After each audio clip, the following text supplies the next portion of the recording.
To read. So I'm gonna be getting into several things. I want us to look at stratospheric aerosol injections into the atmosphere to go into the sun. It's short for SAI, stratospheric aerosol injections, because they're trying to block out the rays of the sun and cause a lot of problems with humans being able to get access to the sun and heal our body and activate our hypothalamus, our pituitary, I, our pineal, our thymus, our thyroid, hyperthyroid,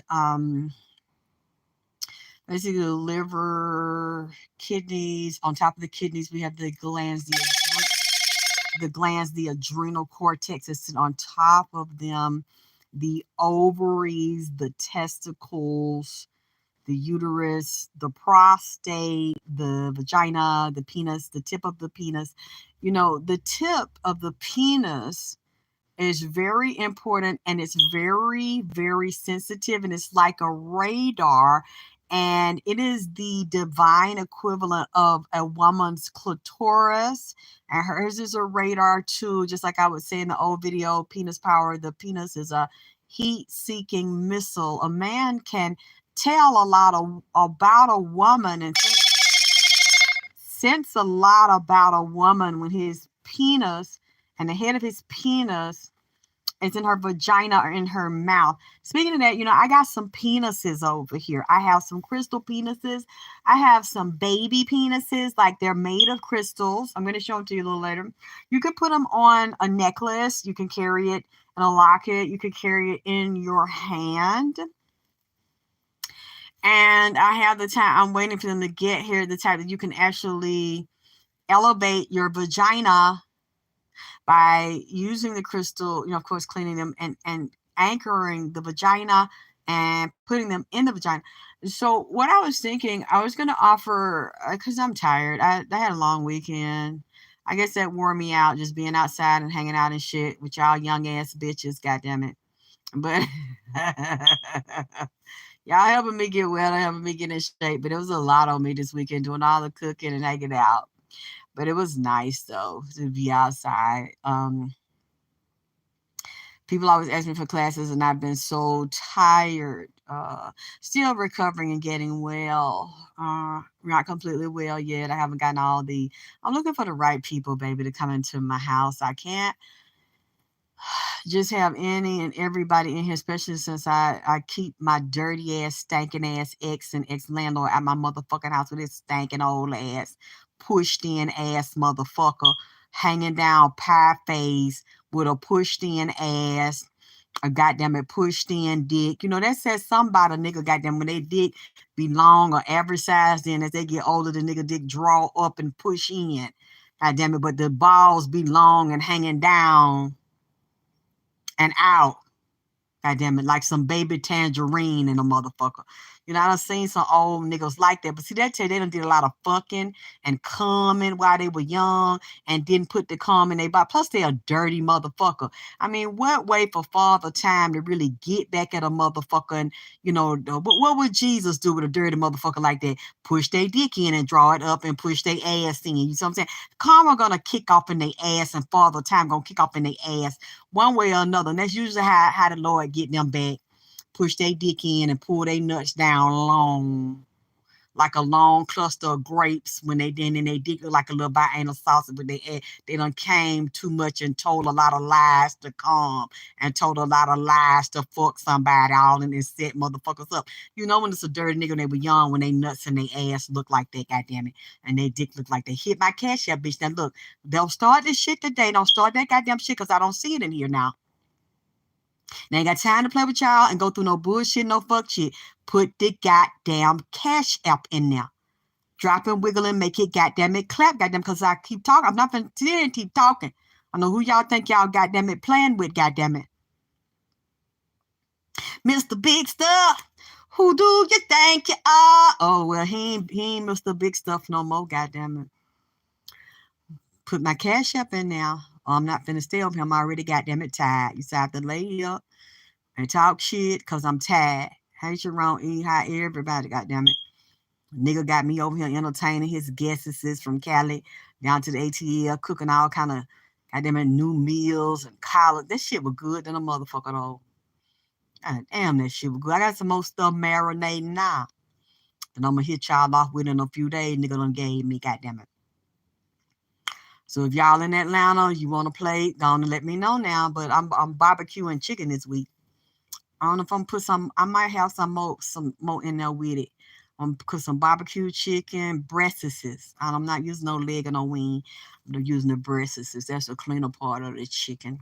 I like dog meat too, but from my research and stuff, I can disinfect and clean it and still be tender and good and clean, but it says cleaner. Okay, baby, you come to Atlanta. Just let me know first. Thank you, Lizette. Thank you, my buddy, for putting my goddamn cash up in now.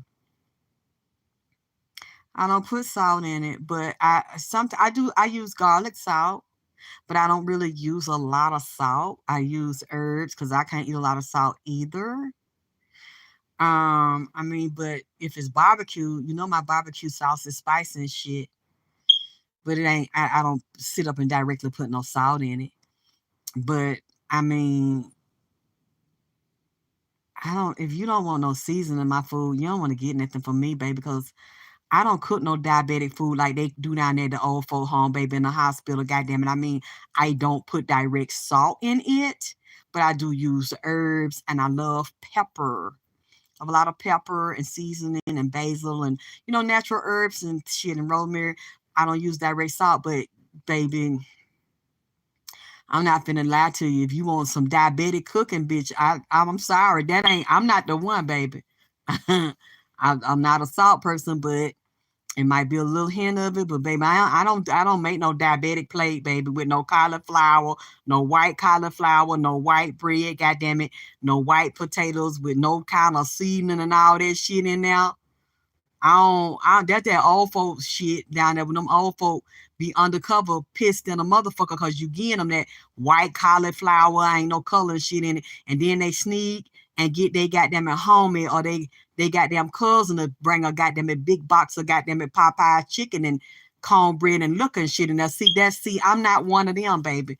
I'm not finna cook you no bland, stale ass food that they give you down there in the hospital, down there in the basement at the old folk home. I'm not the one. I'm sorry. I'm not even finna lie to you and tell you I'm finna make you a goddamn diabetic plate, baby. Cause that I like that spy because it keep me young so I can still twist and shake my ass, goddamn it, when I need to. I shit. Cause yeah, I'm sorry, baby. I ain't the one for you.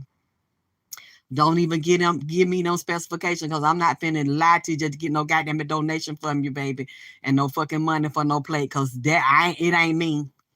That ain't me, boo. I'm not finna be right here drawed up miserable on no cane and on no walker because I have to eat that collard green and that cauliflower just and boil in some plain water and give me some Miss Dash and all that shit, baby. Got that Miss Dash and that goddamn stevia and that artificial sweetening shit now. Mm-mm. You're gonna have to go to somebody else's house for that, goddamn it. Go to one of them restaurants where they cook for them elderly people, them sick and shut in, goddamn it. Trying to a few sisters that work in the kitchen at the nursing home. They hook up at they doctor don't. I bet you they motherfucking nurse don't know, and they doctor don't goddamn it know. Because what's that dollar at Alexis K. Tyler? That's not my cash app. My cash app is Queen Drip King Milk. Yeah, that goddamn it stevia and they goddamn it sweet and low peg. They die. I bet you doctor and they nurse don't know if they on a special diet or high blood pressure medication. They don't know them bitches and I bet they some fat bitches too. If I had to go to a home in a hospital and shit, I want a sissy down there in that kitchen at that hospital, and I want a fat bitch. I want a fat, dark-skinned one with an old-style Jerry curl with that black hairnet on there, with that grease dripping on there, and a little nappy around the side with some of them leaned-over white house shoes with them nurse shoes with it scuff, and I want a fat red one in there with her hair curl, goddamn it, with that goddamn it oil sheen on there. I think she by cute. with some big old titties in the stomach, goddamn it, with her hairnet on now. With them white church stockings, goddamn it, be standing up there at the usher that pointing her finger, lift her finger up when she want to walk across there and tell the bitch up in the front to pull her dress down and stop trying to show her cock to the preacher when his wife ain't goddamn looking. Them the type of, I don't want no skinny bitch. I want no bitch that look like she got emphysema and on that oxygen tank. I want some fat bitch. I want some fat red ones down there. I want a fat medium honey gold one, and I want a fat black one, goddamn it. Because them fat black ones, with that Jerry Curl juice, with that shoe leaning over, or with them clog heel shoe, they know how to call a nigga down there when somebody bothering you and they beat their ass, goddamn it, or have your bag and they have somebody to goddamn it go down there in case you just like that, kind of get you one of them pickle pig feet and go down there and go to the varsity downtown and give me some of them chili dog down there with them real greasy goddamn it onion ring. What my grandmama and them used to get when I was little in the motherfucking project, and that orange. Ooh, speaking of that. Ooh, I ain't had that one of them in a while, goddamn it. One of them earned milkshake. Y'all been to the varsity? Is it still down there? The old varsity where you park up under the little tin roof and they come down there outside. I used to have them restaurant with the roller skates. They come to you to call with the roller skate. You had a little tray with a little radio. They come out there and bring your tray, and they had them goddamn peach. Them Georgia peach, goddamn it, milkshake. Ooh, you talking about something good. I ain't had no peach milk. I need to, I'm see if they'll deliver, because I ain't been downtown in a year. I don't even know if they still make it or if they got that, goddamn it, bar sitting down there. Ooh, and the fried peach pie with that goddamn peach milkshake. That's that dirty South, goddamn, them peach pie and them apple pie, deep fried with that real crispy crust. They flat like, ooh, them sweet peaches. You know what? I'm gonna make me some peach cobbler, goddamn it, this week. So any of y'all that I trust, goddamn it, or y'all send y'all goddamn it call over here, something to get a ride over here, goddamn. You want some? That's the menu this week, goddamn it. And I'm gonna put some of that, throw some of that peach cobbler up in there and that fresh fruit, goddamn it. Douse it down. I'm make another thing of greens that Nipsey on told me how to make them goddamn hood greens, goddamn it, with that twang and that goddamn liquor and ooh wee. And I'm gonna have me some eye cream. Put some eye cream on mine. I'm gonna get some fresh peaches, slice it on now. You can have some. Pies. I don't fuck with it. You know what? I know I'll fry my own pies. I got some pies with the light fluffy layer crust on there. I fry my own, because see, I don't trust these restaurants no more, and I don't know what they cooking them with and frying them with. I fry that peach turnover. Boy, you talking about something. Ooh, goddamn, y'all making me hungry. That made me want to go down there. I'm gonna wait. So yep, if somebody want to get some, but goddamn it, please, no diabetic people and don't send me no email telling me you want to plate and shit. I don't cook for people that goddamn have to walk on that one stick or come around that hub around. I don't do janky, because bitch, I don't want to be on no goddamn hub around, bitch. Because I'm going to be in my 60s and 70s, bitch, still busting it open and dropping it down and running and twisting my ass, bitch. And going to the gym and shit, getting young niggas to look at me with their dick hard, bitch. I don't, whether I fuck them or not, that's irrelevant. I still want them to want to fuck me. You see what I'm saying? To me, yes. I want you to want to do that to me, nigga. Even if I don't want to do it, I still want to, you know what I'm saying, be in the running, goddamn it, for the America next time. Sharon, what you talking about? Girl, peach cobbler with some good vanilla. That's what I'm getting, goddamn it. That's what I'm getting, goddamn it. I just put the big old chicken breasts down at a marinade now, and that sweet sauce on now, that smoked mesquite, goddamn it. Give me some Georgia peaches. Give me some vanilla ice cream and throw me some. See, I like to throw that extra, like that vanilla extract. Not extract. I put some extract in mine and put that on. And I might put some goddamn syrup on there. You know, I got that Crip Blue syrup. Goddamn, I might mix that with some chocolate syrup. Throw me some peaches off up in the side of there and make me a goddamn peach turnover, deep fried peach turnover. Who animal makes a peach cobbler? Oh my God, Lord Jesus. The way I be talking and cooking, y'all be thinking I was a fat bitch around him. But see, I know how to oh, I got some liquor. What the hell you talking about? Aaliyah the Alchemist. Yes. Put some in there. But I got to get that bourbon. I got that red wine. I got that rum. I got that hen. Oh yeah. Nipsey done gave me no recipe. They good than a motherfucker too. You said you like to use a vanilla bourbon. Yeah. Yeah. Cut that shit be leaning like a motherfucker. But you know how to why my weight, I can't eat like that every goddamn day. I might eat a little bit, but see, I flush every day. If you know you gonna eat like that, you gotta clean your ass out every day, goddamn it. I've been drinking my water. I got my green drink down there because I be blending a lot of kale. Sometimes I call it, but I be putting in a blender with water and lemon and a big piece of fresh ginger and liquefying. I drank all that stuff.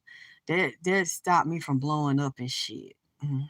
You can't eat like that every day, and it's not good anyway. You know, I can't eat macaroni and cheese every day. I cook it for them because that's what they like. The niggas that come over here like to eat, goddamn it. And the women over here like to eat my grandmama, great grandmama, because my grandmama up there mentioned some goddamn smoked neck bones. Now, I don't think my grandma made them smoke, but I bet that's good than a motherfucker. She just mentioned to me put smoke some neck bones and some iced potatoes. But see, I put them in there, but then I fry, what is it, cam, green, tomatoes, potatoes, octa. Yeah! You see what I'm saying? So you have to have that shit down here. Ham, green, tomato, potatoes, and yeah. I be trying. And you know what I've been wanting? I gotta cook some. Goddamn, I want some biscuits and I want some cornbread. I'm gonna make some different kind of. I want that cornbread. I got my corn muffin pan, and I'm gonna cut it. I make some of that hood cornbread with that honey, sugar, and that crust, and make some meal and flour and shit. Cut it. You see what I'm saying? Y'all started this bush. I'm sorry, Nipsey started it, and then y'all took on to it. I really didn't think y'all would like it. You know, I'm just doing what spiritual people do. How you honor the ancestors, you make the Ogungun altars, the Ifa altar, you make they food altars. He started that. I put the food up there, you know, and a lot of that's been around for thousands of years. Even in the Bible, sacrifice an animal, and you know you give a burnt offering or cook the animal, put the food up there for God or for the person. That's just, it's nothing new what I did. I just put another twist on the shit, but I did not actually think people would like the ancestor altar I made for Nipsey and my father and whoever else would come in here that would want the food and want the reading. I've never seen a reader do that. Feed them, give them exactly what they asked for, maintain the altar because it's lit now. His two altars are lit. I maintain them every day. It's a way of life for me. It's not a hobby. And listening to him creating his menu, and then people actually saying they like the menu, and then I started eating off of there. I I don't know if that's okay. I guess it is. I'm still breathing. I mean, I know you can split your food with them and sit beside the altar and eat with them. But usually, the priests, I've been around voodoo priests, I've been around Ifa priests, they give them maybe like a teaspoon or tablespoon of each food. They take it out of their plate, split it with them, white tablecloth, white plate, and they sit there and they eat their food and they let theirs stay there for a few days till it dries up and they consume it. Um, I don't do that. They basically, if they want a whole steak, they get that from me. They want a whole, they want a feast, they get that from me. I really don't.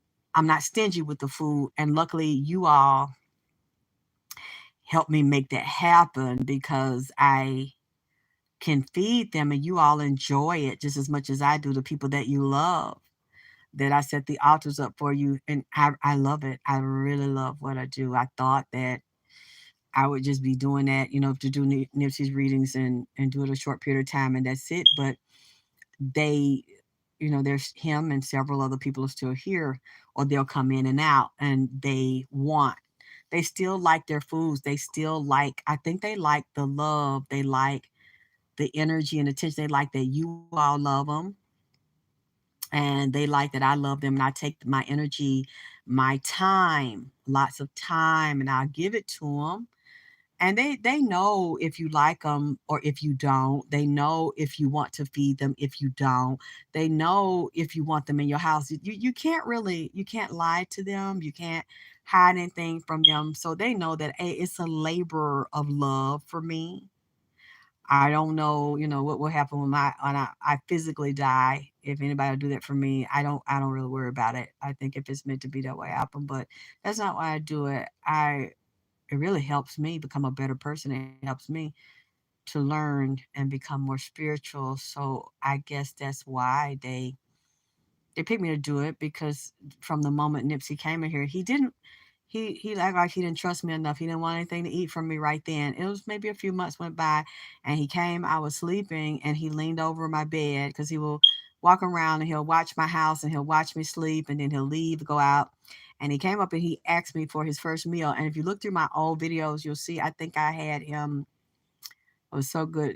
Beef brisket. He wanted, but first he wanted a vegetable plate. He wanted macaroni and cheese, yellow cornbread, wanted cabbage. Let me see. Yep, macaroni and cheese, yellow cornbread, and cabbage. And so I put that there, and some people attacked me and said he didn't like that, and that he stopped eating that. And somebody said, that's a goddamn lie. He's sitting right here on a video in a vegetarian restaurant eating this same meal that she said he asked for: the yellow cornbread, the macaroni and cheese, the cabbage. It might be something else I'm leaving out, but I know it was it was vegetables and bread. I saw him lean over that plate, eating that plate, and it blew my mind, because that's what he said he wanted from me. After that, he started giving me his menu. And it's been over 3 years now, and he still has not asked me to stop making his food. And now this couple hang around.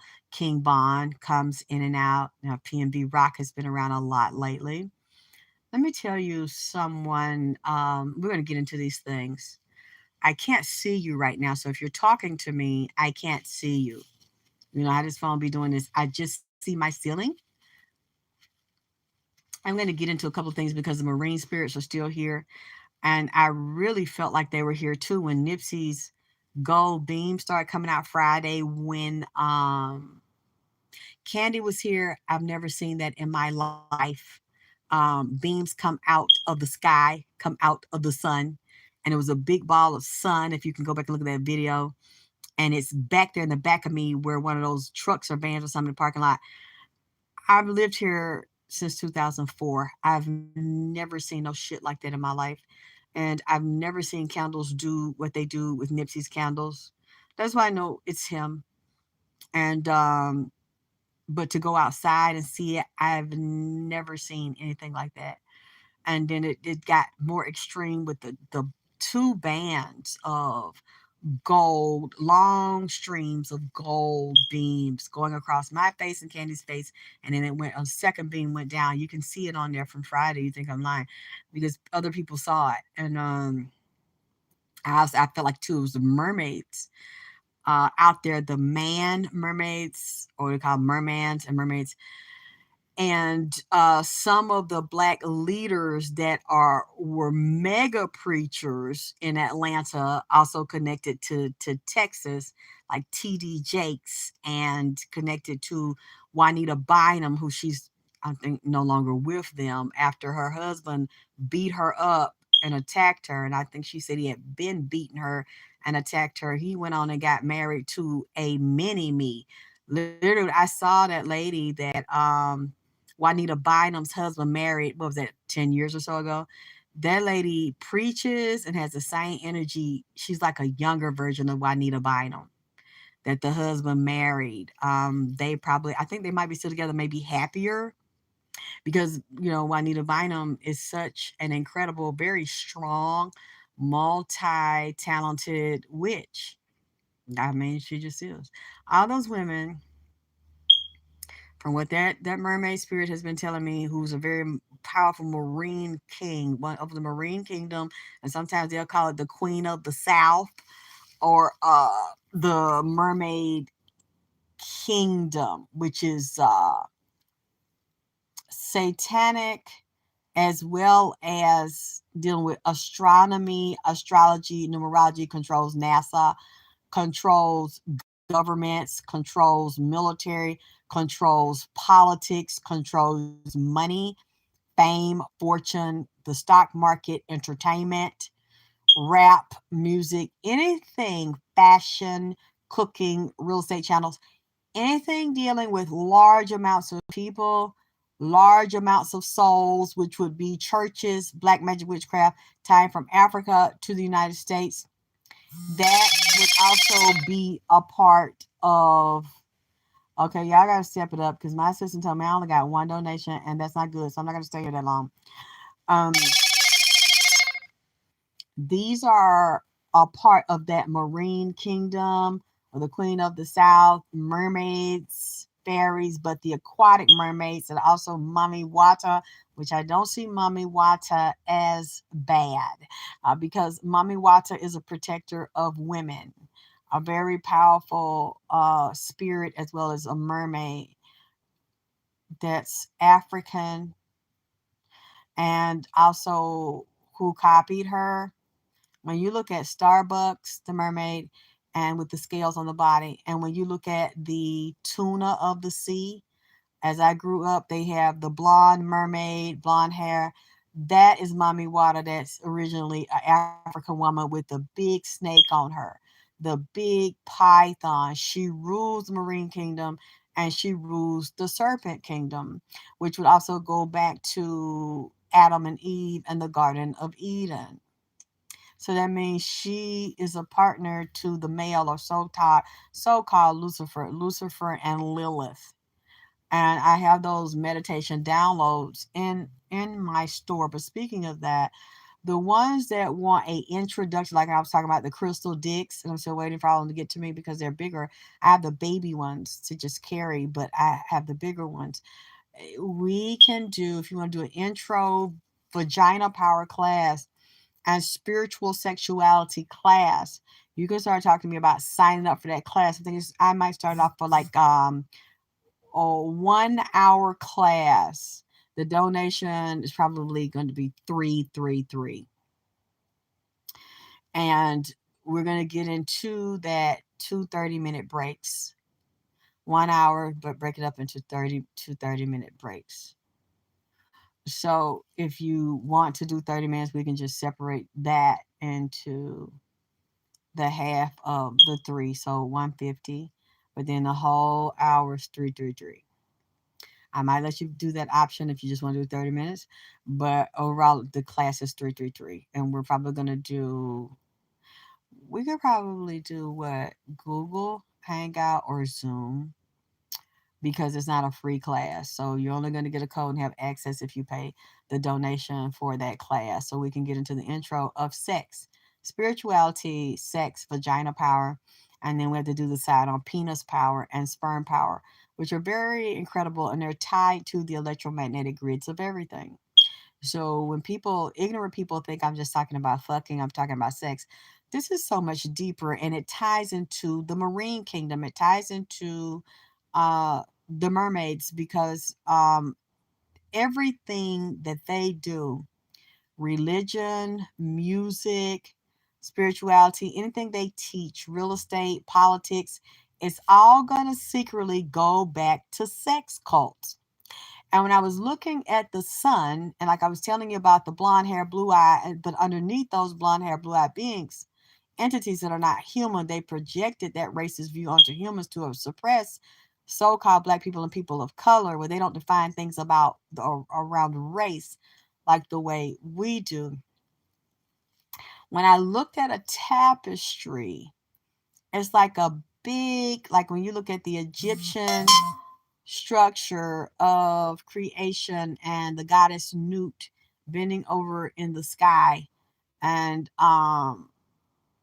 just say the earth is female, and or they call a woman, a man will call a woman their earth.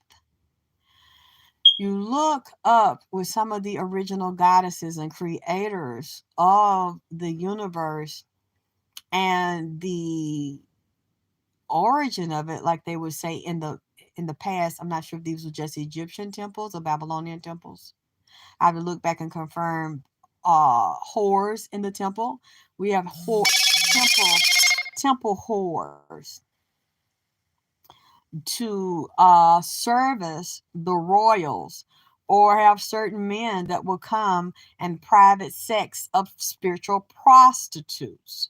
And you still have those now people that practice tantric sex where couples will go to them, they'll show them how to fuck, or they'll fuck men and give them tantric energy, and women will also fuck women or fuck the couples together.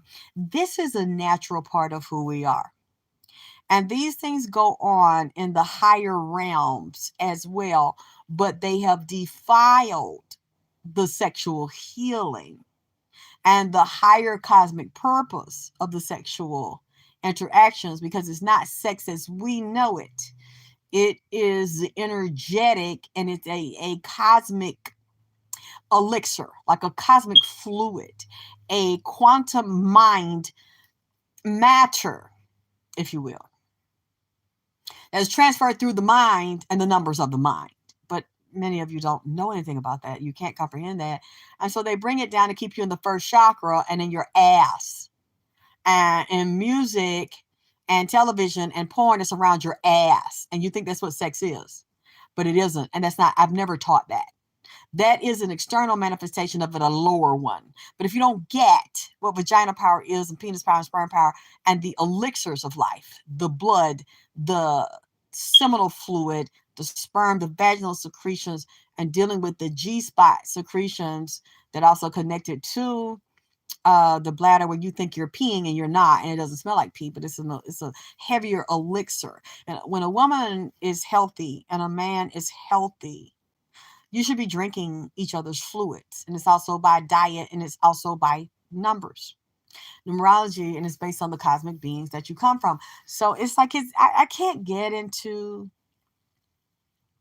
all of it in one show, but I'm not going to get into all of it for free here too if you refuse to support what I do and donate.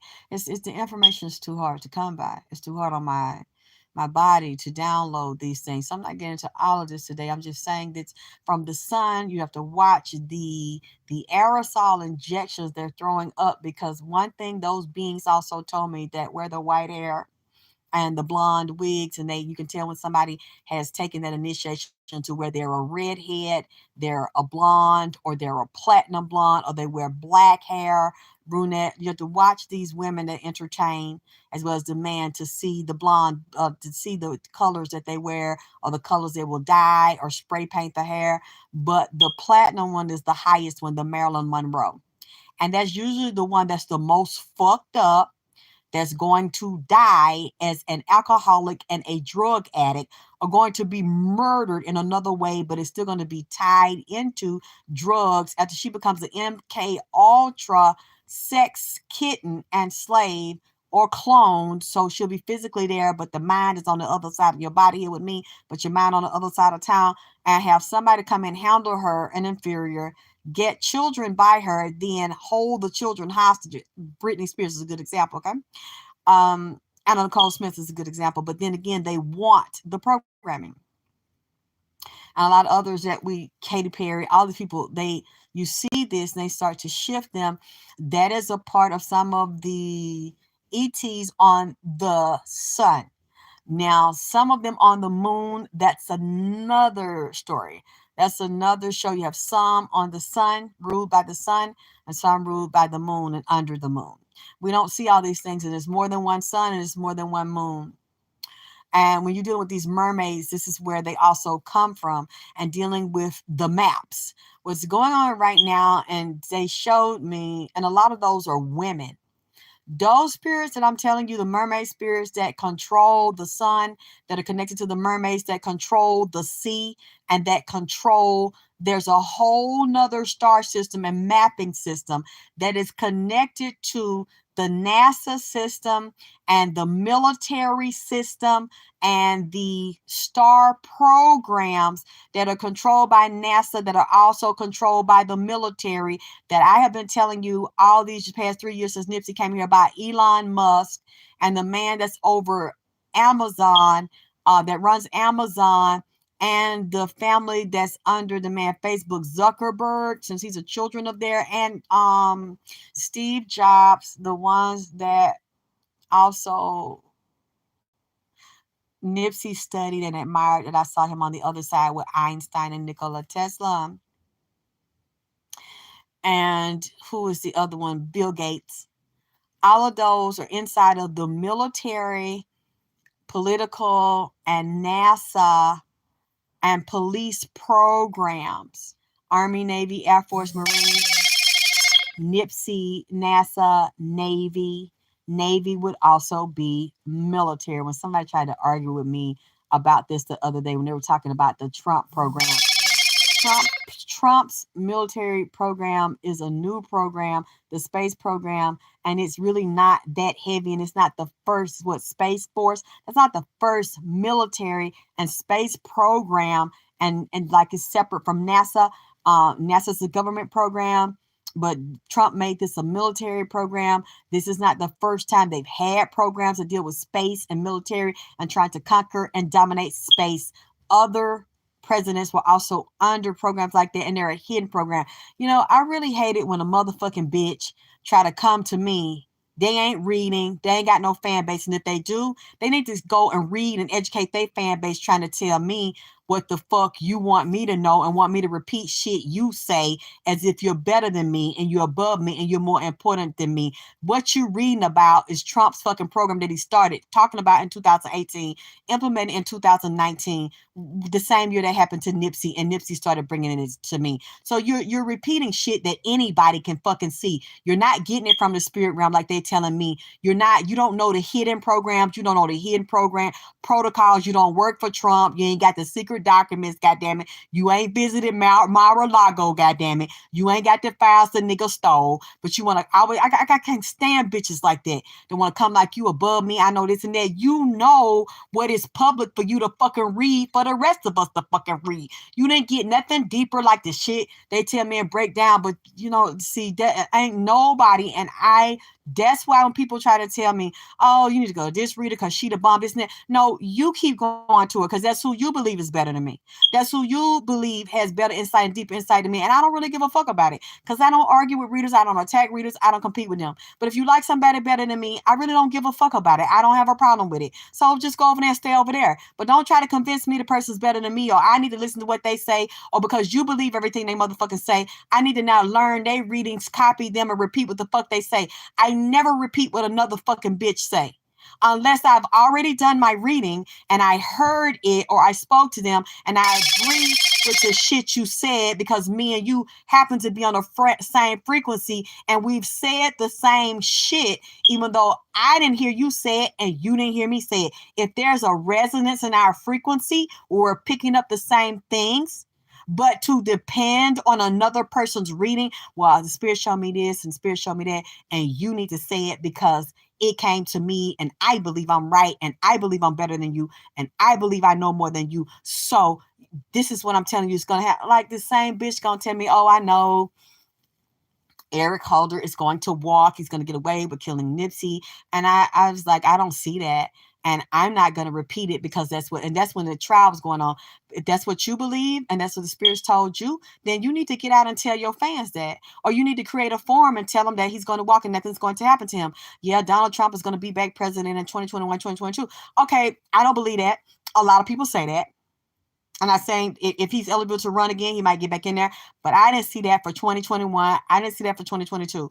But they're convincing me you're wrong. I know what I'm saying. This came to me. Okay, so Donald Trump is going to be back in for 2022, and Eric Holder's going to walk. This is the same person saying this shit to me and wanted me to repeat it. I'm not finna fucking repeat that shit. Because if I repeat that based on your convictions and I'm wrong, even if you said it, so I'm not saying it because I believe it. I'm saying it because I believe in you and you believe in you more than you believe in me. I would have said that, and right now I've been looking like a fucking fool because neither one of those things happened. Now, I know on a certain level, Eric Holt's going to walk because he should be murdered. He should get a death penalty, but I don't think that was offered to him.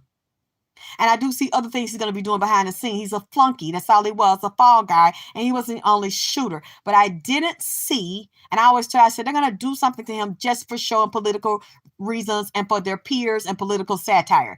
And that's what happened, what I said.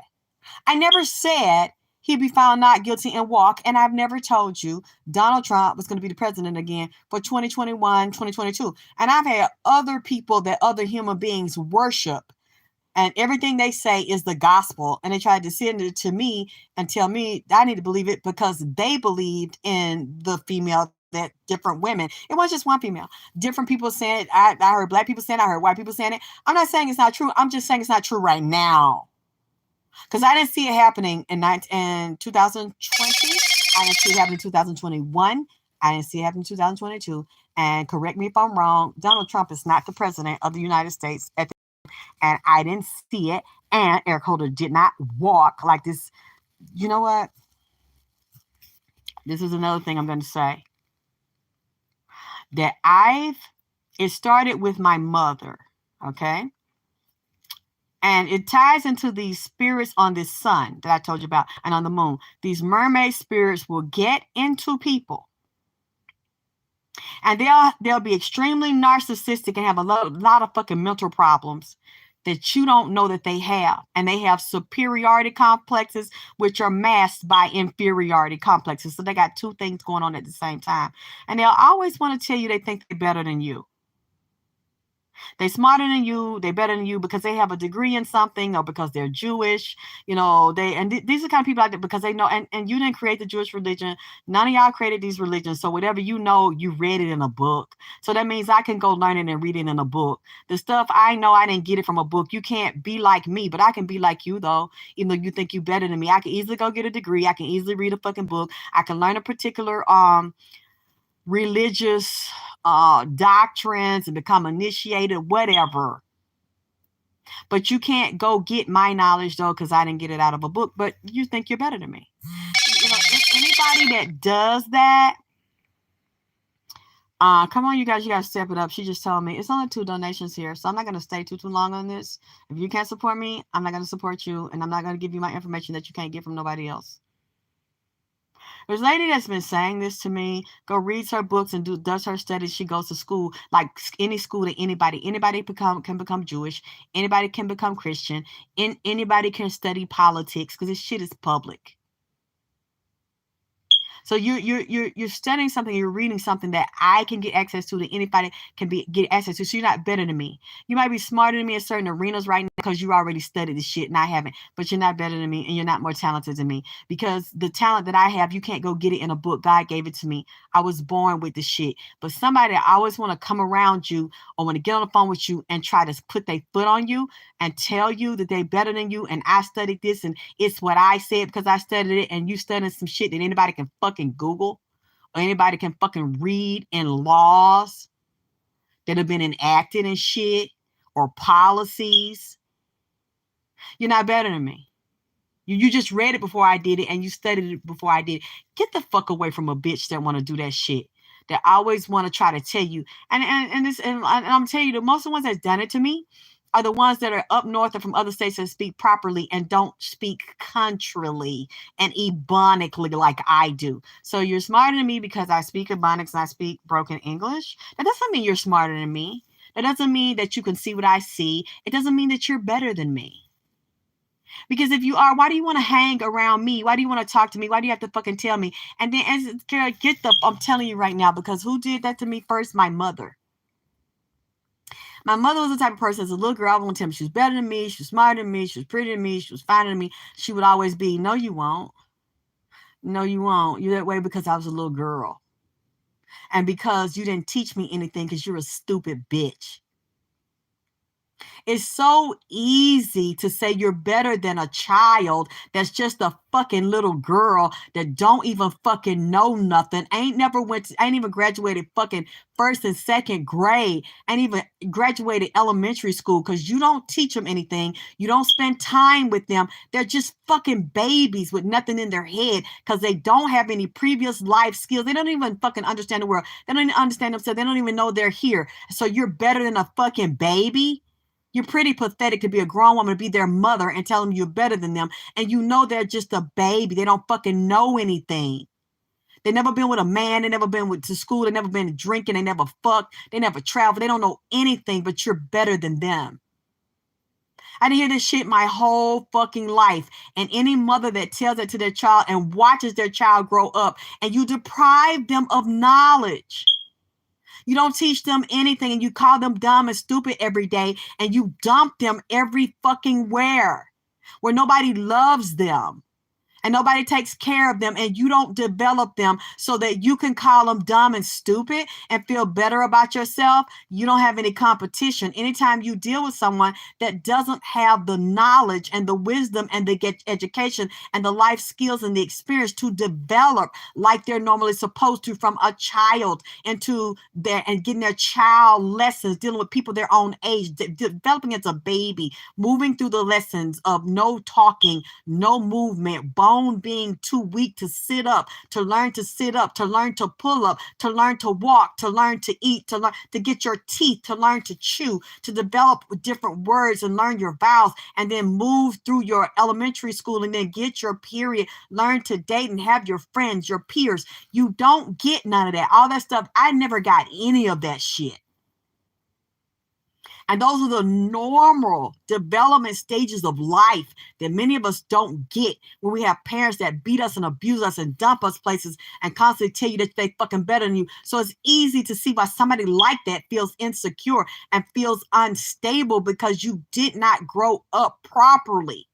So now I'm having to do for myself what normally was supposed to be done for me and let me develop properly, that I was not done. I was violated, and taking the basic necessities of life and the basic development of a human brain and human beings and interactions. I didn't have that.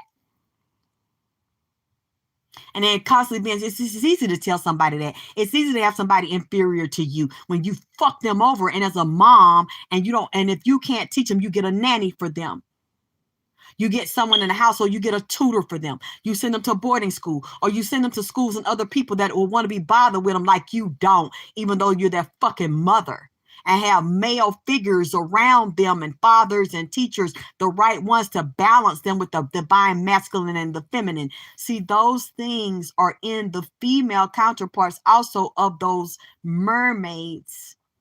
And the negative sides when a bitch like that sells her soul. Because that's clearly what you've done when you do that to your children. And then you'll meet other women out here who will want to do, usually they're fucked up too, like by their mothers. Any woman that has a dominant energy in her but wants to dominate you, you're a grown woman, she a fucking grown woman, and want to seek you out. I have women that have done that to me for years, want to seek me out and fucking put their foot on me and dominate me and tell me that you're better than me because you had an education I didn't have yet. You had a particular job with a particular amount of money or certain life skills or experience you've been around. So now you're better. You're not fucking better than me, bitch. You just had access to some things I didn't yet. So even though I'm a late bloomer, if it's public and if it's a curriculum, if it's a school, if it's public information, anybody can develop themselves and fucking get it. Whether you can read it for free or whether you have to get your money fucking pay for it. You're not, oh, you know what? It's a lot of women out here sick as fuck. And they only feel better about themselves if they're around you and they think you're less than in some way, or they think you think that you're less than and you think they're better than you and put you on a pedestal. And this is another thing I'm not going to do. And I'm telling you right now, don't ever have relationships with women. This goes for men too. Don't do it with men. But I don't care if it's your mother. I don't give a fuck who the bitch is. Don't ever have a double-sided relationship with a bitch where the only person that's free in the relationship is the bitch. Don't ever have a double-sided two-faced relationship where the person always puts you down or buys you gifts or gives you things because it's like she feels sorry for you, or she thinks she has resources that you don't, or she's above you. And another thing, I don't know if y'all have experienced this, but I've experienced this weird shit, and I'm not going to let it happen to me no more, and I'm getting away from anybody that wants to do that. They will want to know everything about you, where you live at, what you doing, who you doing it with, all your interests, but then won't show you their real fucking face. You never see what they look like in real time. Like in 2022, you don't know what the fuck they look like because they always showing you an old ass goddamn it picture from goddamn it the goddamn it late 90s and early motherfucking 2000s and shit, where you really don't know what the bitch look like. You don't know where the bitch live at, but they'll send you things and want to hang around you, tell you that they better than you, they superior than you, they know how to shoot guns, they daddy was in the military, they so much smarter and wiser than you. So why, what are you plotting? Because I'm telling you, I've had people to do that shit to me, want to be in my business and know everything I do and what my life like and what I don't like and what my favorite color, what I eat and where I go. And you want to keep fucking tabs on me like you spying on me, or like you trying to run up on me and fucking shoot me or do some dirty shit to me because I don't know what the fuck you look like. But you want to know what I look like in real time, what I'm doing, what my size is, where I live at, my motherfucking address, but I can't never see your real motherfucking face. And then on top of that, they want to throw little slick shots like that. But I'm telling you, y'all, I have dealt with sick people like this. To me, you're sick. You're stalking me. You're obsessed with me in some type of way, and you clearly feel like you have the upper. And this female actually said that shit to me before, because I stopped speaking to her for years before, because I thought like something's off with you. I don't know what you're doing. I told other people about it, and they thought it was weird as fuck too. Oh, well, you know, I'm smarter and I'm better because I know everybody's business and they don't know mine, and I know what you look like and you don't know what the fuck I look like. You know what? I don't want to talk to anybody else like that ever again, because that's a double-sided relationship, and it's a relationship where one person's free in the relationship and the other person is bound, and it's something twisted about anybody that wants to follow you around, tell you that they're better than you and that they're superior than you. It's like a stalking, and it's like you're obsessing. You're picking out a victim, like you're targeting a deer or you're targeting some other animal to hunt them and shoot them. Do you see what I'm saying? And then somebody sees them shot or finds them shot or fucked up, and nobody knows who did it. I mean, eventually somebody will know. But I guess you think I'm too stupid to figure the shit out. It's like it's just bothered me for a long fucking time. That's why people like that. And my mother was the same, is the same type of bitch. Well, she would tell me and my grandmother and like people in our family, and she would brag about it. I tell you what I want you to think you know that you don't really fucking know. I'm telling you one thing about my life, but my life is really something. I mean, a sick bitch. A bitch actually gave birth to me. And my half sister, another child, but you sit up and you play like you think you're above your family. You're a sick, psychotic ass motherfucking bitch. Psychopath, sociopathic, stinking, funny built, goddamn a wobbly built bitch that'll sit up and want to come trick your children and trick your mother, play games where y'all don't really know my address and y'all don't really know where I live at, but knew where I live, knew where my grandmother lived, my half sister lived, and she freely came to our houses all the time.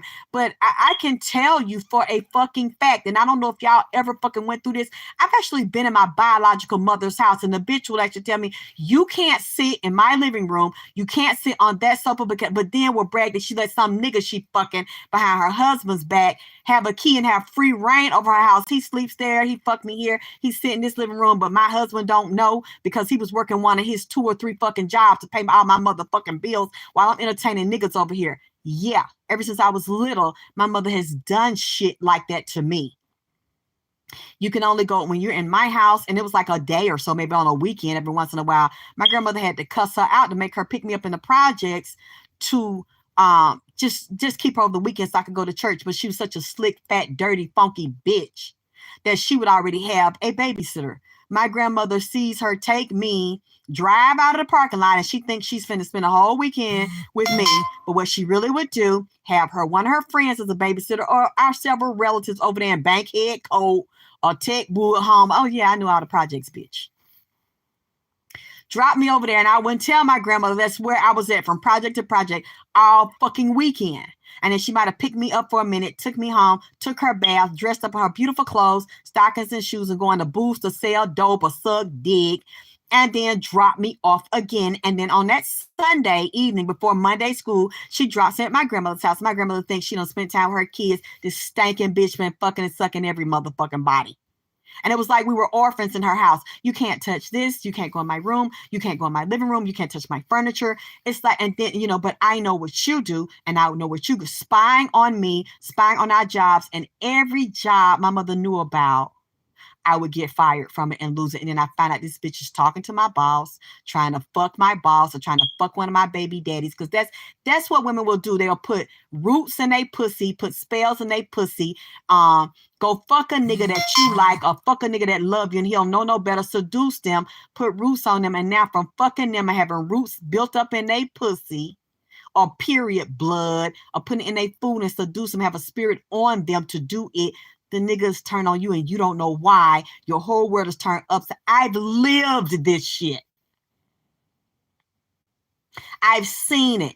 Because I'm telling you, any bitch that will do you like that, get all your business and know every move you make because you're open and you're honest. You have nothing to hide. You don't want to do nothing to them. You don't want to kill them. You don't want to stalk them, but they're stalking you. Mentally, emotionally stalking you, spiritually trying to do black magic on you to hold you down. Because really, the bitch secretly jealous of you and they obsessed with you. And I don't want you to know how twisted and sick they are, and how they go around scamming and lying and taking advantage of people and setting them up like they setting your motherfucking ass up. Usually if a bitch will do that, they're also blackballing you behind your fucking back. You don't fucking notice jack in the box, bitch. Where you run the fucking crank as you cranking it, and then as you playing the music, pop goes the weasel ass bitch, or a motherfucking goddamn it Mickey Mouse or any motherfucking character jump out the fucking box as you cranking the box and the motherfucking music playing. You don't really know what the fuck you dealing with. And if you see a bitch like that and a bitch start dealing with you and undercutting you because the bitch thinks she got the ups on you because she know everything about you and you don't know nothing about her, you know what the bitch tell you. And most of the time that shit ain't true. The bitch got an address you don't know about, or doing a P.O. box, or getting your shit, sending you something and sending it from Amazon without her whole name or her fucking address on the shit. A bitch don't ever trust a bitch like that thinks she's a clever bitch. That thinks she more clever than you and thinks she playing chess. Why is that making you clever and you playing chess when I'm not even trying to do you in? I ain't trying to do nothing to you.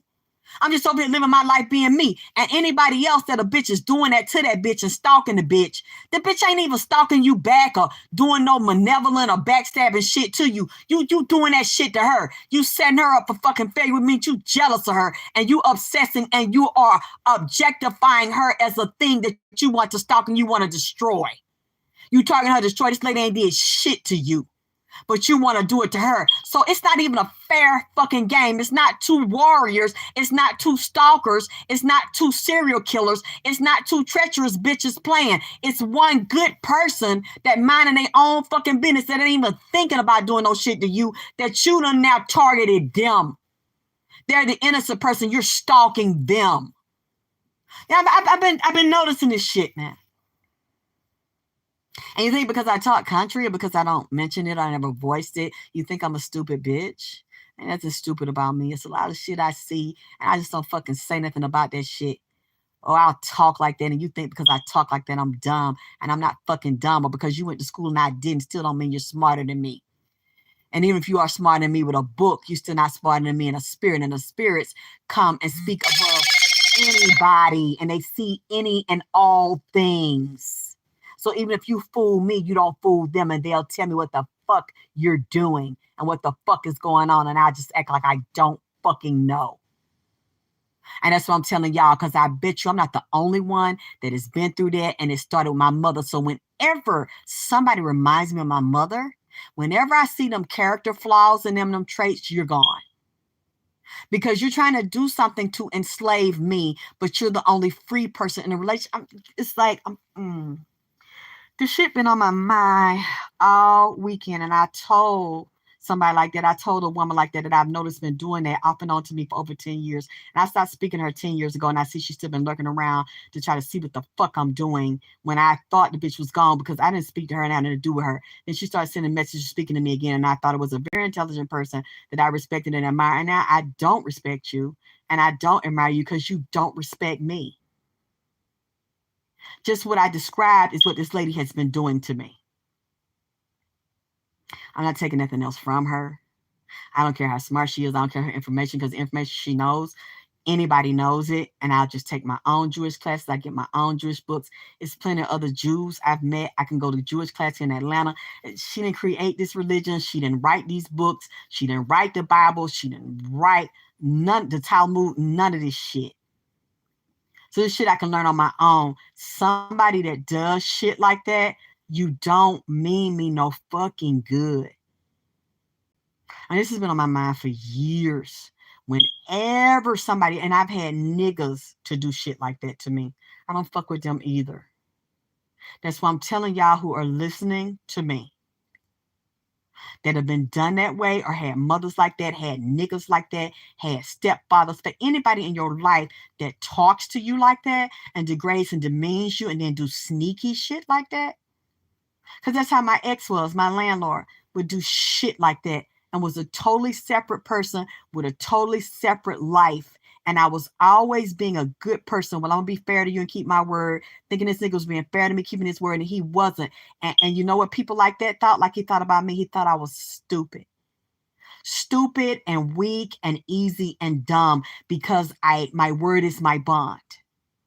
And with people like that, you can't keep your word to them. You have to break your word to them when you see that your life is in danger and it's not safe for you to be honest with them and keep your fucking word to them because they won't keep theirs to you. And they will sit there and want to hold you hostage and trap you in a cage like an animal. Instead of being fair to you, they'll see that you're a good person and that you're an honest person. And because you are, they'll want to make you like cage you up like a fucking animal, like a trophy.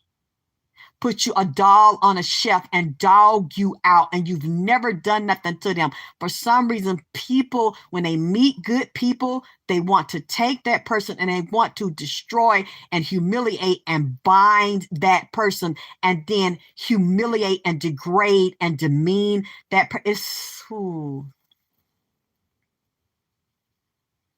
It's like it's really not that many good people out here anymore. And when you're a good person, you have to be careful because it's like they hunt you. They want to take you and wrap you up and sucker punch you and just bloodlet you. Instead of seeing you becoming great and powerful, they want to be the only big, great, intelligent, and powerful person in a relationship. And because you're an honest person, that means you're a dumb person. And it doesn't mean you're a dumb person. But what I'm telling you is I was dumb for being a good person and still being honest and loyal to my word to a person that started fucking me over and started talking down to me. And that's why I'm telling y'all that shit today, because it's been on my fucking mind. And I made up my mind. I don't give a fuck who it is. I don't care if it's my son. I already know if it's a business partner, the deal is off. I'm not fucking with you. When somebody feels that they can now take your kindness for weakness and start demeaning you, humiliating you, abuse, I'm better than you. This person's, I went here, I went there. I'm better than you. This person's better than you. I'm smarter than you. This person, especially when it's some shit that you can easily learn. You can easily develop or add to your intellect. It's not a smarts that they were born with that nobody else could get but them. When it's some shit that's accessible to you, or you can make it accessible to you by going where it is or ordering it to come to your house or getting it online. I mean, when people do that, get the fuck away from them. Because what they're going to do is, and this is what this female did several times, you go off on them and you tell them, I'm so tired of condescending people like you that are fake, that I was think you're better than me and give me backhanded. What? Then they go into the nut roll like narcissists do. Now they're the victim. Now you're attacking them. I don't see what I did. I don't see what I said. And then they wait until you calm down. Then they start back talking to you and you like, oh, I didn't mean that. I didn't. It's like nothing ever happened. But really the person is the same dirty bitch that's gonna cover it with a gift or I didn't mean it that way or you took it wrong, little sis and all that shit. And you know what? The shit is in them. They still don't like you or they jealous of you. They have a love-hate relationship. They like you, but they don't like you at the same fucking time, or something about you that they want to take, or it makes them feel better to put you down and say they better than you, but they're really not better than you. They're really not more gifted than you. They think it's still a weakness or a pain or inferiority complex in you or a wound from your childhood they can fucking play on to hang around and do that dig to you again. Soon as you think they learned their lesson, they ain't gonna do that shit to you no more, then they sit there and slide because the bitch still got a problem with you. And the bitch always had a problem with you because she seeked you out. You didn't seek her to fuck out. And every time somebody does it, they want to find somebody to dominate them and to dig and to kick them, to make them feel better about this shit. And if a bitch starts like that, like I said, my own fucking mother, so I recognize that shit anywhere. And ain't nobody gonna tell me that I'm crazy and I don't know what the fuck I feel. I don't learn to trust what the fuck I feel. If I feel like a bitch or a bitch ass nigga trying to run that shit on me, you're done and you're fucking gone. You're not coming back. And well, you know what, you crazy and you just taking that shit and you twisting that shit. It's a misunderstanding. It ain't no goddamn misunderstanding, especially if I ain't never did it to you. And I don't talk to you like that. And I don't put you down like that. And you keep fucking saying shit to me that you gonna do and you lie and you don't keep your fucking word. Or when I go off on you until you get the fuck away from me and don't contact me no more, then I calm down, you come back, it was a misunderstanding. And then as soon as I get relaxed, then you take a knife and stab and twist and dig again and say some mother off the wall fuck ass shit. When somebody do that to you and you keep letting them do that, and you keep keeping your word, bitch, you a stupid ass bitch. And you need to sit by yourself. If you keep mean people to do that and women that want to do that to you, when they trying to compete with you. You ain't competing with them, but it's something in you that they're drawn to and they want to fight, try to fucking destroy you. If not, straight up fucking kill you because you don't know what the bitch look like and the bitch been plotting and doing this shit the whole motherfucking time just to do that shit. If you don't sit with yourself and sit in the mirror and deal with your childhood and your mama, think about the first bitch that did it to you. Or if this is the first bitch, you keep letting her do that shit, or you let a bitch ass nigga do that shit, and you don't identify your wounds, and you don't see where that shit came from, and you keep letting them do that, they're gonna kill you softly. If they don't kill you mentally, emotionally, and spiritually and keep you wounded and your self-esteem wherever the crack is, the motherfucker's gonna physically either pay somebody to come do something to you or do it they goddamn self. Because that's what this person did, bragged about they shooting in military training. It's like, you're not the only one that can get military training. You're not the only one that can go to the camp in the desert. You ain't the only one that can get a gun. You ain't the only one that can learn to shoot a gun. You ain't the only one that got no bullets. You ain't the only one that can get some niggas around you or some white boys to teach you how to fight. I mean, these people talk as if they got military clearance and they work for a fucking president or they with Mossad or secret agencies we don't know about, the top 10, and you in the Israeli army, goddamn it, and you the only one that got that clearance, so you can go around talking down to every other female on the planet and jumping them, and you can't, for security reasons, you can't let them know what the fuck you look like, and you can do that to me and anybody else, and can't nobody else put no gun in their hand and get no goddamn training. When a bitch talks like that, and you know that's a motherfucking lie. See, the only person I would listen to like say that or write a book on military science and go around calling themselves that is somebody like a bitch like Condoleezza Rice or somebody, because that's the only black bitch I seen. They really got power that they really don't even look at the bitch as black. That's just Condi. She not no nigga. That's Condi, goddammit. And she was one of the most powerful men on the planet, the Bush son. So I'm sure she was affiliated too with the Bush daddy or Michelle Obama or somebody like that. Or Oprah, somebody like that that's really got that clearance, or what's the lady name that's married to the prince where they live in LA? Somebody like that. She don't even brag like that. Somebody like that, I would believe the shit, but they don't even go around fucking with people. You won't even see them doing no shit like that or saying no shit like that. They got 24-hour security. But Meghan Markle don't even fucking talk like that. So when I hear that shit, And not saying I don't know who you are. You could be FBI, you could be CIA, you could be Mossad, you could be. But what the fuck you stalking me for? Who put you on me? Or you put yourself up? See, y'all, man, it's just so much shit I have been through that I sit here and I analyze this shit. And I'm telling y'all, and I'm tired of holding this shit in. And it's just certain shit I'm not finna let nobody do to me no more. So if I had to be by myself, I had to find a whole new group of people, which is what I'm doing now. And not take that shit, not gonna talk to me like that, not gonna fucking treat me like that, then that's what the fuck it is. And see, there was a pattern where I would let people do stuff like that. And that's why I don't talk to people like that. I don't disrespect somebody. If I think somebody's less than me or you're trouble or you're a problem, I stop talking to you. I'm not going to have you around me just to make you feel good and kick you and hurt you when I can see you already have wounds in you and you're a really good person. I don't want to do that. But I've had a lot of people, male and female, that like to do that shit to me. And I ain't even did nothing to them. And it's over now. Before this year's over, before my birthday come up in November, goddammit, them people ain't gonna be around me. I'm cleaning house. And this was one of the few people that I made in my mind once she pulled that shit again a couple of nights ago. I'm like, you gotta go.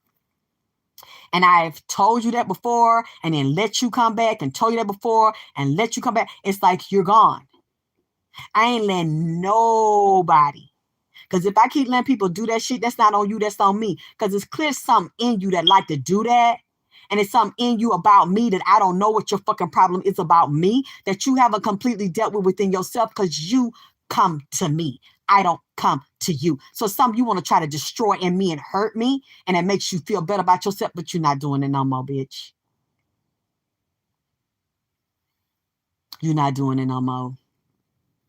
And I ain't worried about the other shit because no matter what you think, I ain't here by myself. You seen a female here this weekend. And I know things about her that you don't. And I'm not finna mention it. But I ain't worried about you doing that to me. I ain't worried about you sneaking up on me, even if I don't know what you look like. And I'm not finna brag. I'm not finna get no details or none of that. Because, I've gotten through with my life several fucking times. And you see I'm still breathing and I go outside. So I ain't got to tell you. You can keep thinking that shit. And then I'm here alone because y'all don't see a lot of people and I don't have people in and out my house. You can think that and try that shit. Because I'm sick of this. And people always want to fucking do that. And I see now when people get real big and they get famous, why they don't fuck with regular niggas and they leave the hood because that's who killed them like they did Nipsey. And like they did a lot of other people and did my father. I see why. Because they want to do shit like what I'm telling you they always want to fucking do to me. And call yourself want to mistreat me and kick me like I got a sign taped on my back that I can't see that say kick me and wash me like I got dirt on me and shit. And I'm sick of it. So now I'm just not gonna be nice to everybody. I'm not taking gifts from everybody. I'm not talking to every fucking body. And I don't want to be bothered. And that's why I don't, because of shit like that. Sick bitches like that and sick bitch ass niggas like that like to, and I know I'm not the only one that's been done like that. I'm just probably one of the few that actually admits it. And like I'm saying, because I've held it in for over 10 years now. I'm not fucking with this bitch no more. And I know where it started from, like I said, with my own fucking mother. My mother is a stankin', dirty ass, low life ass fucking bitch that like to play sight games with her own kids and throw them off balance so you can feel like you have the ups and then give them limited information to give them false information and mistreat them and put them down. Whenever a woman does that or a man does that and a man is in a relationship with you and starts isolating you, you better start beware. Because if you keep letting him isolate you and he keeps saying little slick shit like that, he's playing a mind game to keep you off balance and keep you insecure. And then he's going to jam you up and you're going to be a slave. And he's really going to mistreat you because you won't have no life and no resources out of him. That's what the nigga did to me, which is the same thing my mother did to me and her other. But see, my half sister still fuck with them. She fucks with my birth mother and she fucks with her husband and get money and shit from them. And I don't care what I'm going through. I will never ask them for a motherfucking dime. Because usually when people are abused and wounded by their parents, even if it's step parents, because her husband's not my father, but she taught him to abuse her children in public, and she taught her family to abuse us, and the adults will watch it and go along with it. Many times when people have been done that way, they can't function in life, and they usually get jobs, they don't keep them, or if they don't get their education, they try to start their education. I used to be like that, and then you talk yourself out of it because you don't think that you have what it takes to be successful and to be educated, because you heard you was dumb all your life and you didn't do well in elementary school and high school, not because you couldn't. Now, if you really think about it, I didn't have the right teachers and tutors and nobody to help me with my homework and to test my aptitude. I remember I had a psychological test. It was a white man that was the psychiatrist and the psychologist, and they gave me a mental aptitude test to see was I slow or did I have a mental problem. And I remember after the test, my mother came to pick me up, and the white man tried to tell her, and I don't even care about the man being white. It don't matter, because the man was telling the truth. I knew he was telling the truth, and she knew he was telling the truth, but I couldn't tell him about the abuse. He said, your daughter's very intelligent. He said, he's like, she needs help with her math. He said, but she's very good with her reading and her comprehension. He said, she's not stupid, nor is she retarded or delayed. He said, but it's very interesting to me because the lowest level on this test is family. Her psychology, her mental and emotional, he said, somebody's abusing her. The family image and the structure of it is very low. He said, what's going on in your home? Because I wouldn't tell him, because she threatened to beat me and to pull a gun on me if I told, and to kill her children. She would do stuff like that. And I believed her because my brother died as a result of her. And all the family members would keep it quiet, and just my grandmother would curse her out and say, don't do it. And then she'd just go punish us because we told them, because my grandmother cursed her out and take it out on us. This man could see it. He got it right. And every other counselor, black or white or Latin, that could see this, because it was different races of people in the school system that were seeing it, and the test scores. And she would say, oh, she's just mad because I won't let her screw boys. Okay, well, I was 14 and 15. I never had sex. I never had sex in high school. I never got fucked. I never saw a dick. I never jacked a dick. So she knew that was a goddamn lie. And plus, we didn't even have freedom to do no shit like that. I wouldn't even run away from home. She said that's what it was, but they knew she was lying. But they couldn't prove it, so they would just let us go back into her custody. See, I had to deal with shit like that. And it was, what really has been on my mind. One more thing. I'm going to get the fuck up out of here with this shit. My cousin, which is, okay, my mother has a half sister. They got the same mama, but a different daddy. They look like day and night. One light skin with straight hair, hazel eyes. The other one, black as hell, with nappy hair and rotten buck teeth in her motherfucking mouth.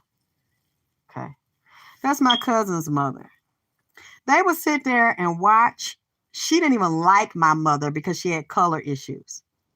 But she would sit here and watch my mother abuse her kids, and they would all be quiet. And the one thing that her half sister would always say, those are her kids. She can do what she wants to. Y'all come over here while she beats them. And these were like at Thanksgiving, Christmas, where she was beating us in front of people with her husband. And they all were entertained and watched it, and basically were humored, thought it was funny. They had to, for grown people to watch that. As long as she don't hit child, I don't care what she does to her daughters. And then we sit there and watch it and say, oh, let her beat them again. I mean, hit us with the belt buckle and every fucking thing.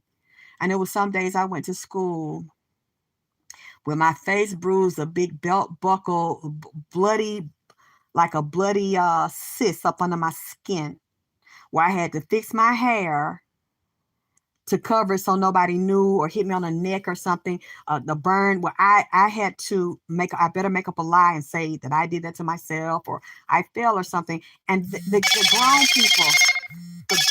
grown people would watch this, and the family, and say, they're not my problem. They're not my kids. And I remember my cousin, The one who had my grandmother's body and they refused to bring her back down here to bury her. They in Texas, Killeen, Texas. After my mother had put me out, I was like 19 years old, and I had my son after that, and I was homeless, living on the streets, and went to live with my grandmother. She thought it was funny, and she had to tell, I was at my grandmother's house, she had to tell me in front of my sister, ha ha ha, y'all not nobody and nothing because your mama don't love y'all. So since your mama don't love y'all, ha ha, y'all ain't got nothing and nobody. And she was laughing and thought, she's like a year or two younger than me, thought it was so funny that our mothers had and had watched it all those years. And then when my grandmother physically died and they had her body, and I called to see was she there because Nipsey told me she was dying. I need to call on that Friday, and that was the Friday she physically passed in Texas. And we were talking, and my cousin again was very condescending to me. We don't talk. They don't talk to me or keep in contact with me or invite me around anything. That's fine. I've accepted. I don't give a fuck. But it's what I don't understand is the reason why, because I never done anything to my aunt. I never done anything to my cousin, but they believe whatever my mother says. So they laugh and talk with her, and this bitch crazy as a motherfucking Betsy bug. Fucker crazy than a motherfucker and on motherfucking powder. So she starts digging into me, and I don't understand why, because it means nothing to me. Well, we had to keep her here because your mother's on drugs and your mother's a cokehead, so she can't. I said, but I could have handled it. I could have took care of my grandma. I had spoken to my grandmother since 2019. She disrespected me and told my niece to jump me. So she physically dies in December 2021. But I still would have taken care of my grandmother. That's just the type of person that I am. So I'm not a drug addict. So since you said my mother's a drug addict, what the fuck that has to do with me? I'm a grown ass woman, so it does not hurt me or hurt my feeling. I'm not a little kid. So you say my mother's a junkie, bitch. I knew she was a junkie before you did. Oh, excuse me, your mother was getting high with her in high school and sniffing glue. Okay, but you don't want to talk about that. And your mother beat your ass and beat your half sister and brother's ass too, and abused y'all. But do I say anything about that? No, I don't. But then what I remember, when your mother hit you with a tree branch, broke a tree branch off and hit you in your head. She did do that, and I was like 8th grade. And I didn't even do anything to this day. I didn't do anything to do that. She liked to hit her children, and she liked to hit her daughters, and she liked to hit me in the face and the head and then laugh and talk about it. So my cousin is talking about how she saw it and you thought it was funny. And you feel like you're better than me. That's what, no, you're not better than me, and you're definitely not stronger than me. I've endured a lot more than you and went through a lot of physical abuse that you and your adult mother and all the adults watched it. And I'm trying to figure out, how does that make her better than me because your mother stopped abusing you? That's the only difference. She stopped hitting you and her 4 children by different men. That's the only difference. But you're better than me, but you're what? Early 50s. You're a few years younger than me. You have 3 children. All their daddies left you, so you raised them alone. You're not a superstar in any way. Fat as hell. Because you're stressed out, but you're bragging about all 4 of your children, all your brothers and sisters. Your mother has 4 children, and they got 4 houses, and they're military. They're in a base in Killeen, so that's how they got in Killeen, traveling around the world. My aunt was married to a nigga that's in the army. Okay, so he traveled. So you got 3 kids, never had a husband that you fucking kept, left you with 3 fucking children, one by a different man, one by another, 2 of them by another goddamn man. Nobody's talking about you. You're better than me, but you're not a motivational speaker. Nobody listens to shit you say. Nobody's following you. You don't have any vlogs or videos of people inspired by you or asking to be inspired by you and your life and the things you went through, or because your mother, stopped beating y'all. Okay. So how are you better than me? How are you stronger than me? How's your life more inspiring than me? Because me and my sister lived in the street. And we slept in our cars with no mother. And then you all thought it was funny and being entertained by her beating her fucking kids. I'm like 12 years old, 13 years old. My mother hits me in the head with a big branch that she broke off of a tree because she got mad because she tried to get me locked, tried to put me in juvenile at fucking 12 years old just because I arched my eyebrow and wanted me to get jumped, wanted me to put me in juvenile because I arched my eyebrow like the other girls do, and I wanted to look pretty like them. said, I need to go to juvenile. I need to be beat up in juvenile by some of the roughest, hardcore girls in juvenile detention. And I remembering the police telling her and the correctional officer telling her, let me get this right. You actually want me to lock her up in jail. You want me to put her in DeKalb County juvenile home at 12, almost 13, where there are hardened girls and gang members to beat her up and to torture her and hit her in the head and face and all of that. She said, ma'am, have you lost your mind? She hasn't ever been violent. She's not having sex. She's never had sex. She's not running the streets. She's not beating you up. She's not bringing men in your house. She's not being violent to you. She's not being violent to her little sister. She's not skipping school. She's not doing it. She's never done any of that. And you want me to actually lock her up with them? Yeah, well, so she won't arch her eyebrow no more. Yeah, I want to teach her a lesson. And the correctional officer said, there's no judge. There's no police. There's nobody that will give me authorization to do that to her. There's no legal reason for me and no legal remedy to do that, ma'am. And she told her to get out. She told her, no, she gets mad at me because they wouldn't do that. And she was laughing and thought it was funny. Ha ha, that was just scary. And I'm thinking like, scare me for what? Because I arched my eyebrow? I need to go. And I was like, she's like, yeah, is that what you want? Is that what you, no, but it doesn't matter. I was to the point, I just really wanted to be away from her because nobody would step in. They were watching this go on. And I'm like, if that's where you want to put me, then that's where I'll go. Oh, really? So you don't want to stay with me? You said you'll go? Okay, well, I got something for you. Breaks this long branch off of this tree with all these thorns and I think it had acorns or some type of flower that wasn't even flowered yet. Took me in the house and started just swinging this branch and cut my face up, cut my body up while her husband was making sandwiches for both of them upstairs listening to it. And I didn't cry. And she was mad because I would not cry and started beating me harder. And I could feel the skin tearing, just my skin tearing. And it was like grown people listening. Her husband was listening.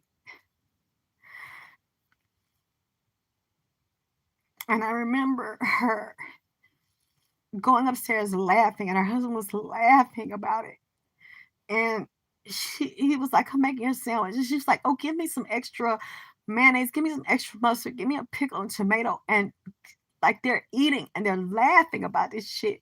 And my sister is like in another room, like locked in there. She's terrified.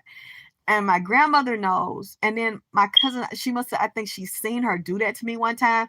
And she's laughing. They're all laughing. And her fucking sister's my aunt. They're laughing about this shit.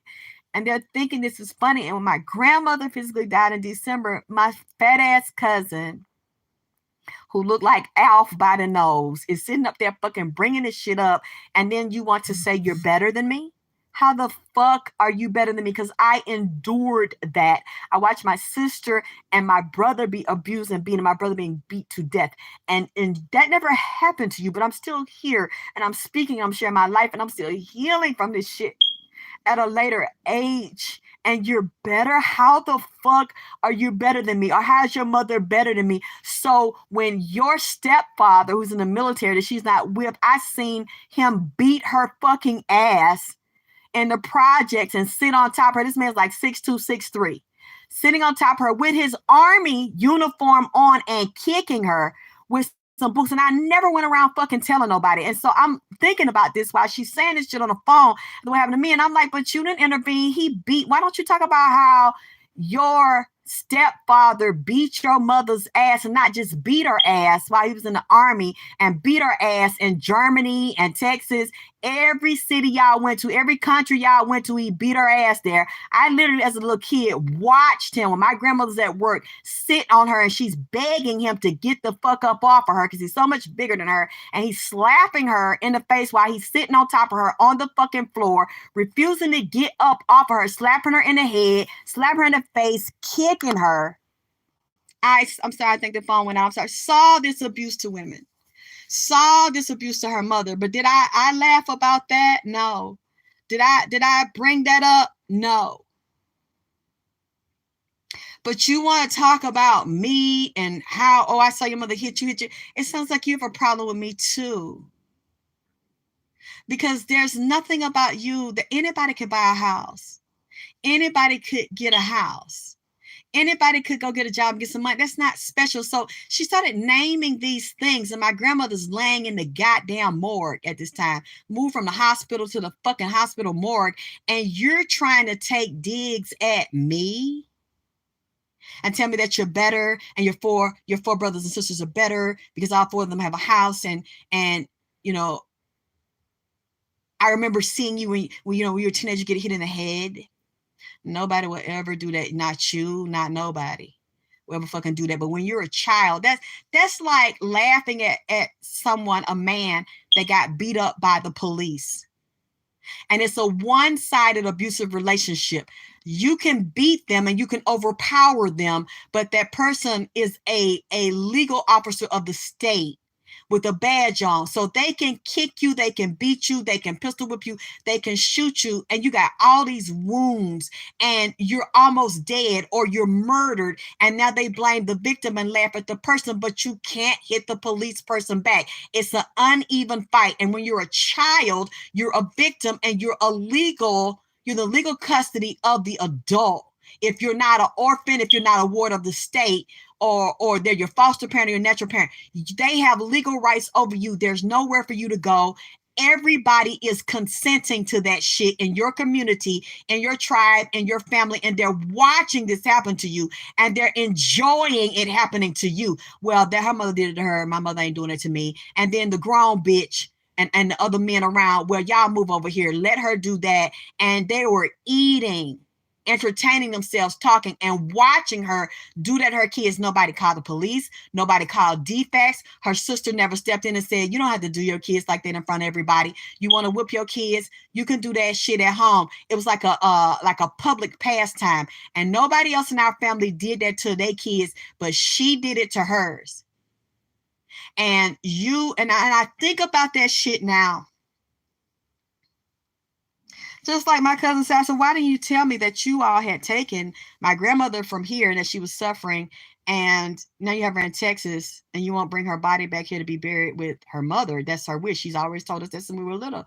And it's like, oh, we couldn't find you, but we watch your videos though. It doesn't even make any sense. If you watch my videos on Facebook, you watch my videos on YouTube, then you know you could have sent me a message you didn't want to. So that's why I'm saying what I'm saying, since I know they watch. I don't really give a fuck because you've never given a fuck about me. And you want me to respect you? You want to respect your mother? I don't give a fuck about you. I don't give a fuck about your mother. I don't give a fuck about none of you motherfuckers, because you said there very clear. I'm a little kid. My sister's a little kid. My brother's a kid. And y'all are adults watching this shit. And you didn't have no respect for me as a fucking human being. We're just babies, and this is being done, and y'all are watching that shit saying she don't hit mine. I don't give a fuck what she does to hers. And you think now I owe you some respect? You think my feelings are hurt because you think you're better than me, and you ain't? You like a fat goddamn blob. Your mama fat and fucking black if she ain't, nappy-headed without her fucking teeth missing, dealing with cancer her own goddamn self.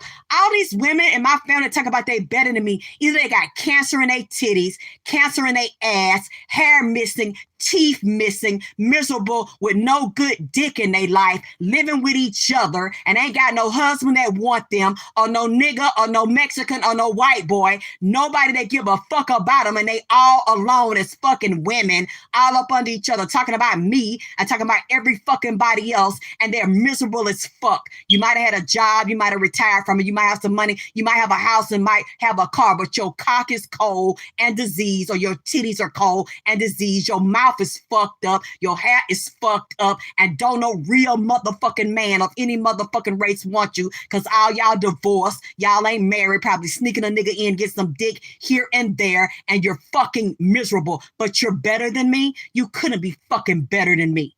You couldn't have lived a life, an exemplary life, where you've mastered the principles of life and the laws of thinking and growing rich, because you like to throw me up under the bus. You watch my videos, but you make fun of me and say you're better than me, but you watch my videos and you listen to what the fuck I say. And all you bitches in Atlanta and you motherfuckers in Texas, as miserable as a motherfucker, and you divorced, you single, your pussy raggedy and it's cold and don't nobody want it, and you bragging about your shit you got, but you got it alone, sick and fucked up in the fucking inside. But you're better than me. See, I'm tired today, bitch. I'm tired. Y'all not gonna keep on fucking doing that shit.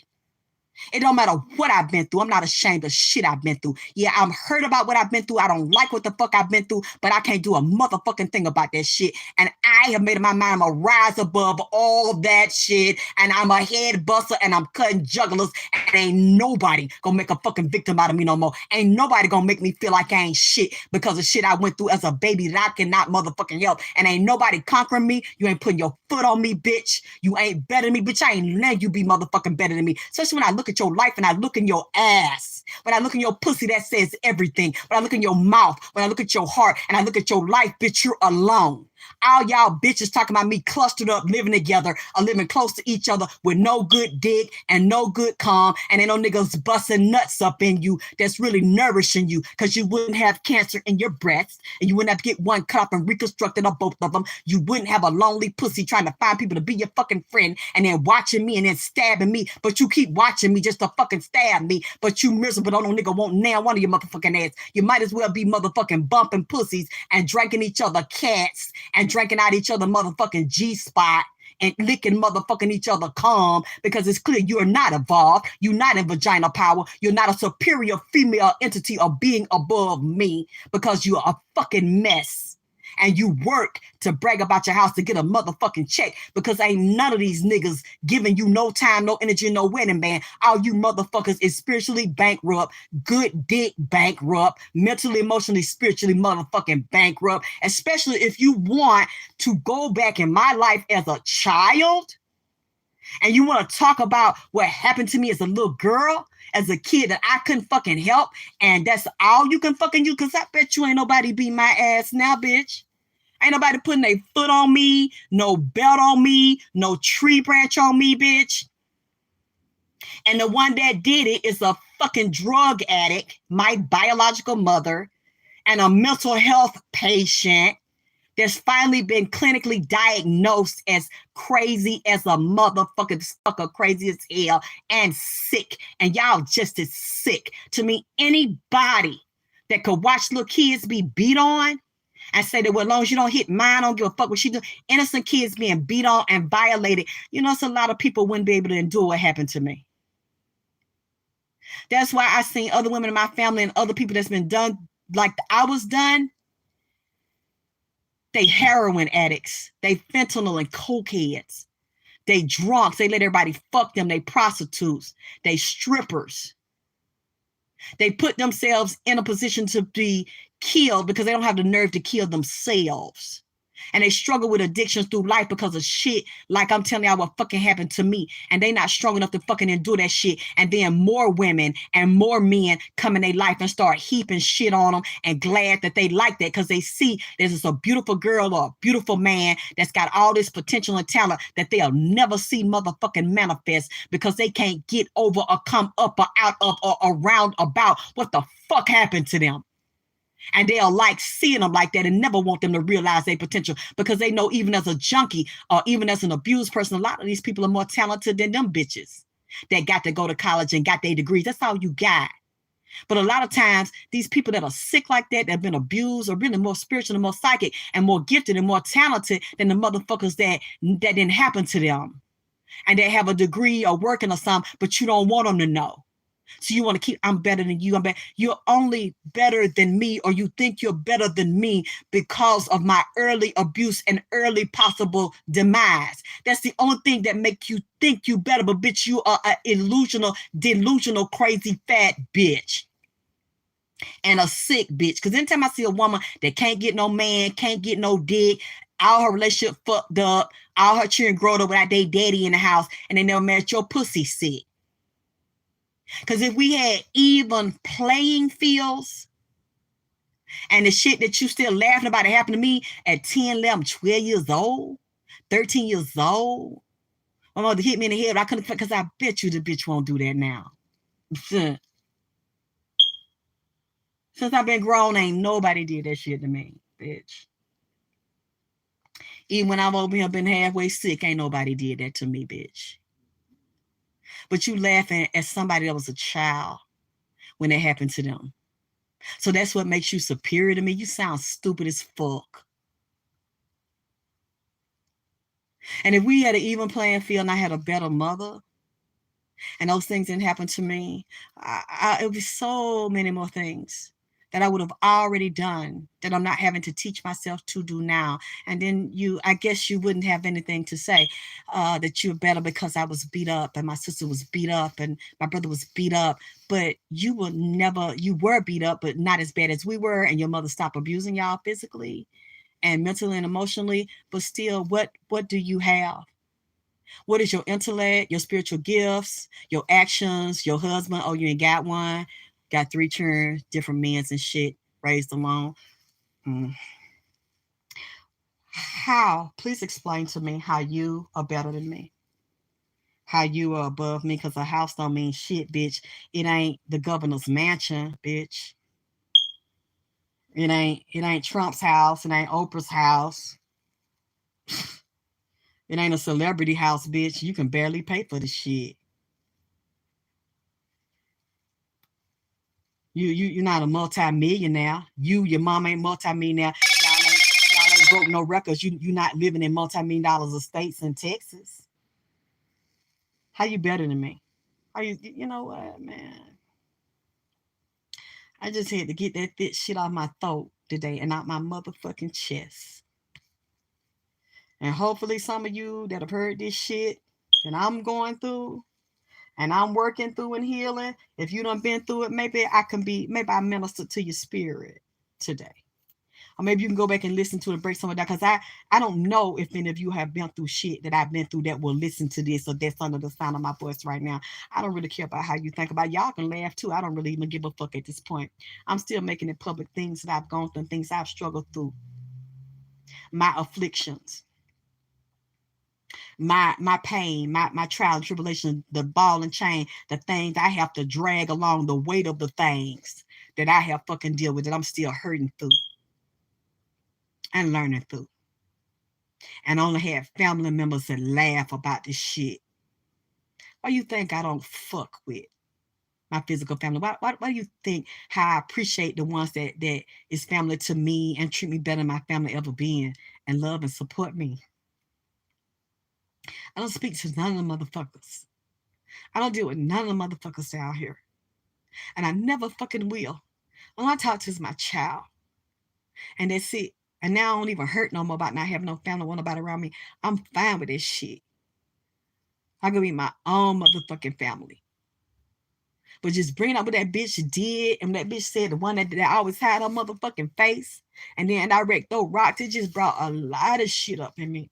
That I've been thinking about this shit this weekend. I'm like, I don't ever want to talk to this bitch no more. It ain't no reconciling this time. You're not coming back. I'm not gonna keep on letting people and bitches be around me. I don't care who you are, who you know, what the fuck you got, bitch. Keep that shit. I get my shit on my own. And I deal with people that treat me better. Ain't nobody else gonna fucking be around me with the put downs and the hee and the backhanded compliments and the sideways shit and remember this and remember that and I'm better than you and I'm smart. No, that's done. That's done. I really made up my mind. I'm cleaning house before this year's over, and I'm cleaning house before my birthday. Everybody that has done or said some shit and you keep fucking come back doing that shit, you got to go. And you're not gonna come back, because I'm not gonna walk around with that same fucking wound in me where somebody could easily kick me again and stomp me again. Now, if y'all want to do that shit and you let somebody do that shit, you're not a vagina power. You stay the fuck away from me, man. Because I get tired of people trying to talk me out of how the fuck I feel. She didn't mean that. He didn't mean that. That was a miss. No, it wasn't. No, it wasn't. Not if you keep doing it, it wasn't. Not if I done told you I don't like it. And I hate people that don't keep their word, because to me that means you still a liar. Even if you want to tell me something came up, you still a goddamn liar. If you didn't come around and straighten that shit and then you keep saying it and doing it, you're a fucking liar. And that's one thing I hate: nickels and flies and lies. And you're not doing it to me. And you can never stand in vaginal power and manifesting in every area of your life. When one area of your life you weak and you let a motherfucker stomp on you and kick on you, and you admiring a bitch who anytime she open her mouth telling you you less than and all that motherfucking shit. That ain't going on in my world no goddamn more. This whole time I've been talking, I ain't been seeing your chats. I'm sorry I couldn't see none. What you said, Lion Star Flower, we all been through our flit. No, you haven't. You might have. Everybody ain't been through that shit I've been through. And if you've been through it, everybody ain't been through what you've been through. It's a lot of people that got good parents and a good mom that would never fucking do that shit to them. Everybody ain't been abused and fucked over. And that's a blessing. So I'm not finna say that everybody ain't been through that. And they blessed because they haven't. And had to learn how to come up out of that shit. Because that shit still be hurting me. And I still have to work through that shit. And I'm not letting nobody do that to me no more. It's been really hard. And especially the past 3 years, because since Nipsey was here, it's like everything has come up and out. And the way my fucking ex and landlord did me and the dirty shit, it just was like really what has always been there that I never fucking told. That I knew held me back and blocked me because of all his fucking insults and abuse. Just over and over and over. I don't know why a man would think that you would love them, to want to stick their dick in you and get pleasure off of you and ejaculate in you, and then get up and put you down and say you not shit, but then want to trap you in a position where they can keep fucking you and then telling you not nothing and telling everybody you a liar and no trust you and that you crazy, and any type of business you try to create, sit up there and get behind your back and sabotage and try to fucking destroy it. Like, I don't know why a man would think you would love them and want to be with them to hold you by doing that to you, like you're some type of animal in a goddamn cage. And when I finally said, whatever happens, it's going to fucking happen, but I'm going to fight you, goddammit. I have had enough of people feeling like you can do that because you think I'm a good person. You think I'm dumb because I'm a good person. No, this is where I fight your ass. Bare-feeted, goddammit, slew-feeted and motherfucking knock-kneaded, bitch. We finna motherfucking fight, and that was the best thing. Because a lot of times you fear what's gonna happen because you know the person got the advantage over you with money, housing, and all that shit, and you know you gonna be the one that take the hardest hit and probably be outside and in the shelter and all that. I couldn't worry about that shit no more. Whatever happened, because somebody keep on, it's like, damn, the way he did me, I didn't have anything. It's like, you just want to see me dead here and physically ill. There's nowhere else to fucking go. It's like you want to destroy my life and take my breath from me, take my whole life force from me. You just keep taking shit. And it's like, when that happened and when them rats were in here, it's like, I was telling somebody that shit the other day. I said, you know what? Those are my friends, man. They not in here no more. It's clean in here. I said, but they were my friends because they were the best thing that ever fucking happened to me in this situation.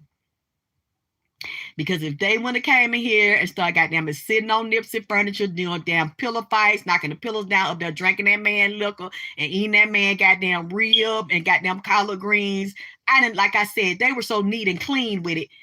I come downstairs, a big thick piece of macaroni is neatly pulled out of the plate. Everything is intact. I said, what the fuck is doing? It's a Keebler F. What the fuck going on? Because this stuff is still neat and intact. I didn't know what it was. But I felt something looking when I finally saw one of them. I was like, oh my God. And that's when I called the specialist. And I called the specialist about the leak in the air conditioner. And this nigga had been lying to try to get pussy from me. Oh, I can't fix the air conditioner. Oh, we brought, and then the niggas are lying that are coming here talking about they heating and air specialists. If you're heating and air specialist, then you knew for years when that thing was leaking that all it needed was a water pan. But I didn't understand the anatomy and structure of heating and air. It was when I called specialists, and he always told me for years, don't call specialists, don't put people in his business. When I called a heating and air company, they looked at it, and I called a white one, a black one. I called people that didn't know each other that were specialists, and I knew they were not lying to me because none of them knew each other, and they all said the same thing. This thing needs a water pan, but it's so crushed and compressed, we can't put one in here. They've used some parts from 2008. They've used some parts from 2004. They're like, this thing just needs to be replaced because we cannot lift it to put the water pan. That's all it was. And this dirty ass nigga knew that that's all it needed. But you had mechanics coming here, heating and air people that I would never deal with again, that risked their reputation by lying and saying I fixed it and it would stop leaking for a few days. I don't know how they got it to stop leaking for a few days, but then it would start right back. And he's like, I'm spending all this money. I'm bringing these people. You won't even fuck me. You won't even jack me. Like, and I'm just like, I'm listening to this. And now that I decided to put education in my brain, to know things that he knew. That's all, because you know stuff that's public information. You aren't special. You're not a fucking genius and shit. You just don't want me to know. And you thought I was an idiot and then will come and try to sexually extort and exploit me. And you're the landlord. So you're supposed to fix the heating and air anyway. You're supposed to stop leaks and mold. That's not my responsibility. But you're going to come over here looking like an old beat up lizard, drawed up in the head, with some thick meat hanging off the back of your head, with a stomach hanging down, and some old orthopedic laced up shoe with a walker, and tell me that in order for you to fix the air conditioner and you keep spending money, I need to fuck you. And then, you know what? Just get out. Just get out of my house. You know, I want to sell it anyway. Just get out of my house. But you already knew that it really wasn't expensive to fix it. All it needed was a water pan. And it's because that happened to me.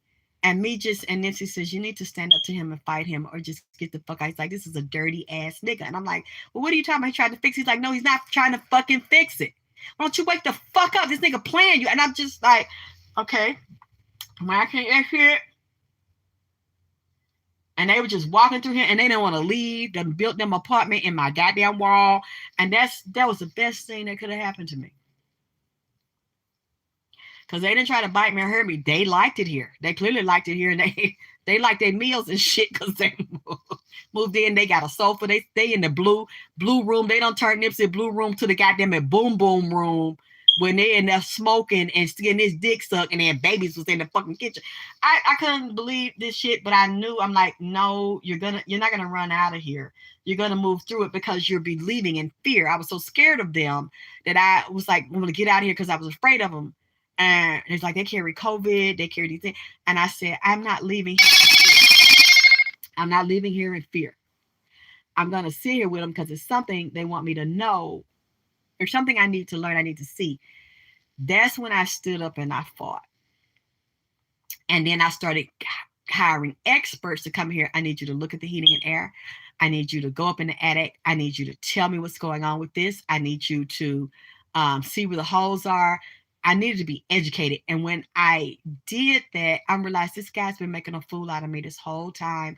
And I'm sitting here like a fool, trying to be a nice person and keeping my word to him, thinking that God was going to bless me. Lord, I done told y'all this before. And this is what I really, really realized. And this is what I believe now.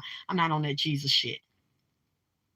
Y'all sitting there on y'all knees praying for the Lord to give you a message and for the Lord to bring a miracle down in your life while you sitting there like a coward, sucking a nigga dick, getting fucked in your ass and a nigga lied to you, and you are keeping your word that you gave to somebody, and you're being loyal to somebody that's being disloyal and dishonest to you because they know you're a good person. They know you're going to keep your word. You're not going to go against it, even when they doing you wrong, even when they got you jammed up, and you up there talking about Jesus is going to make a way for you. Ain't no Jesus sitting high, ain't no devil looking low gonna open no door for you and make nothing happen for you until you get up off your own motherfucking ass and the things you can physically control and use your logic and your intellect. And you get some logic, you get some intellect, you get some goddamn it act right, you go and get some information, and you then start to reanalyze your motherfucking situation. You gonna have to get yourself out of a lot of motherfucking shit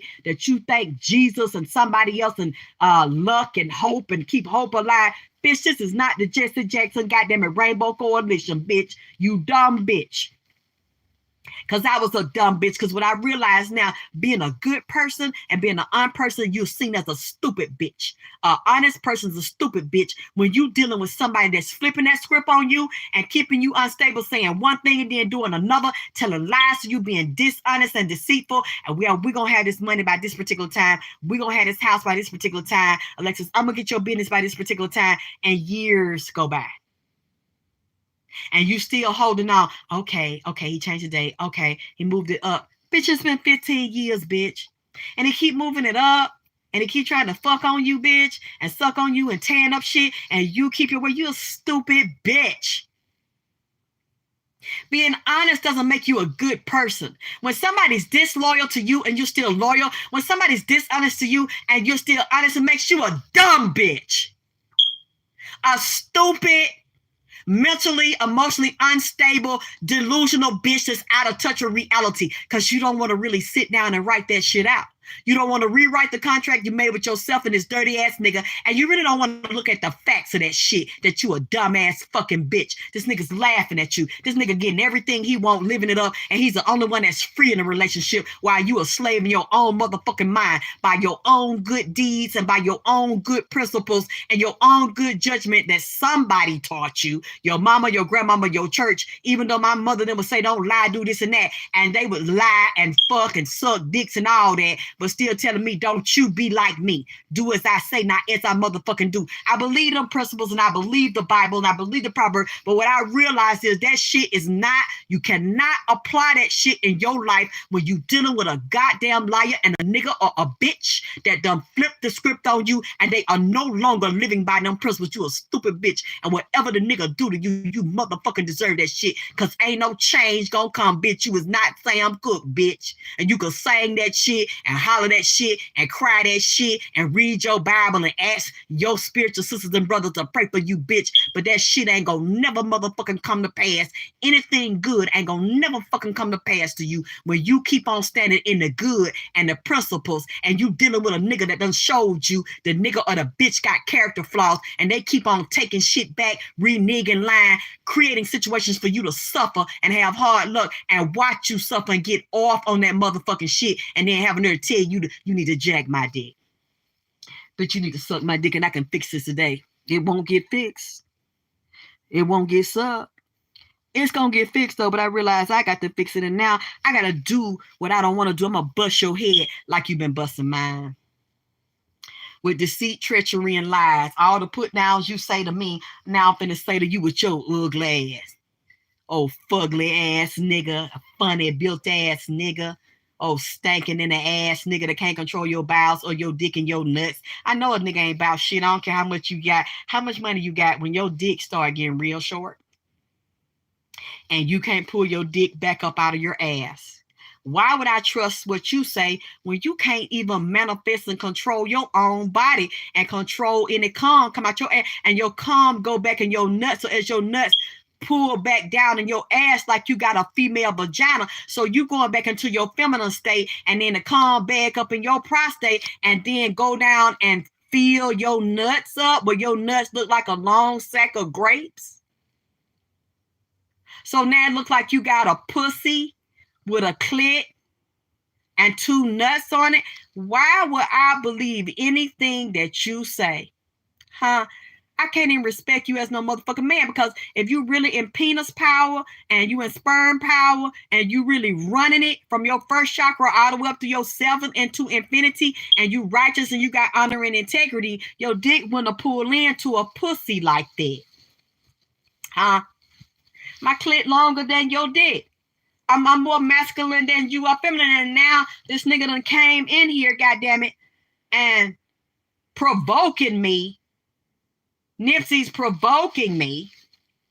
And my daddy's provoking me to stand up for myself and go for this nigga's juggler. Because he done went for mine over and over and over and over, while I'm up here crying and trying to keep my word and being honest and being a righteous bitch. A righteous dumb bitch.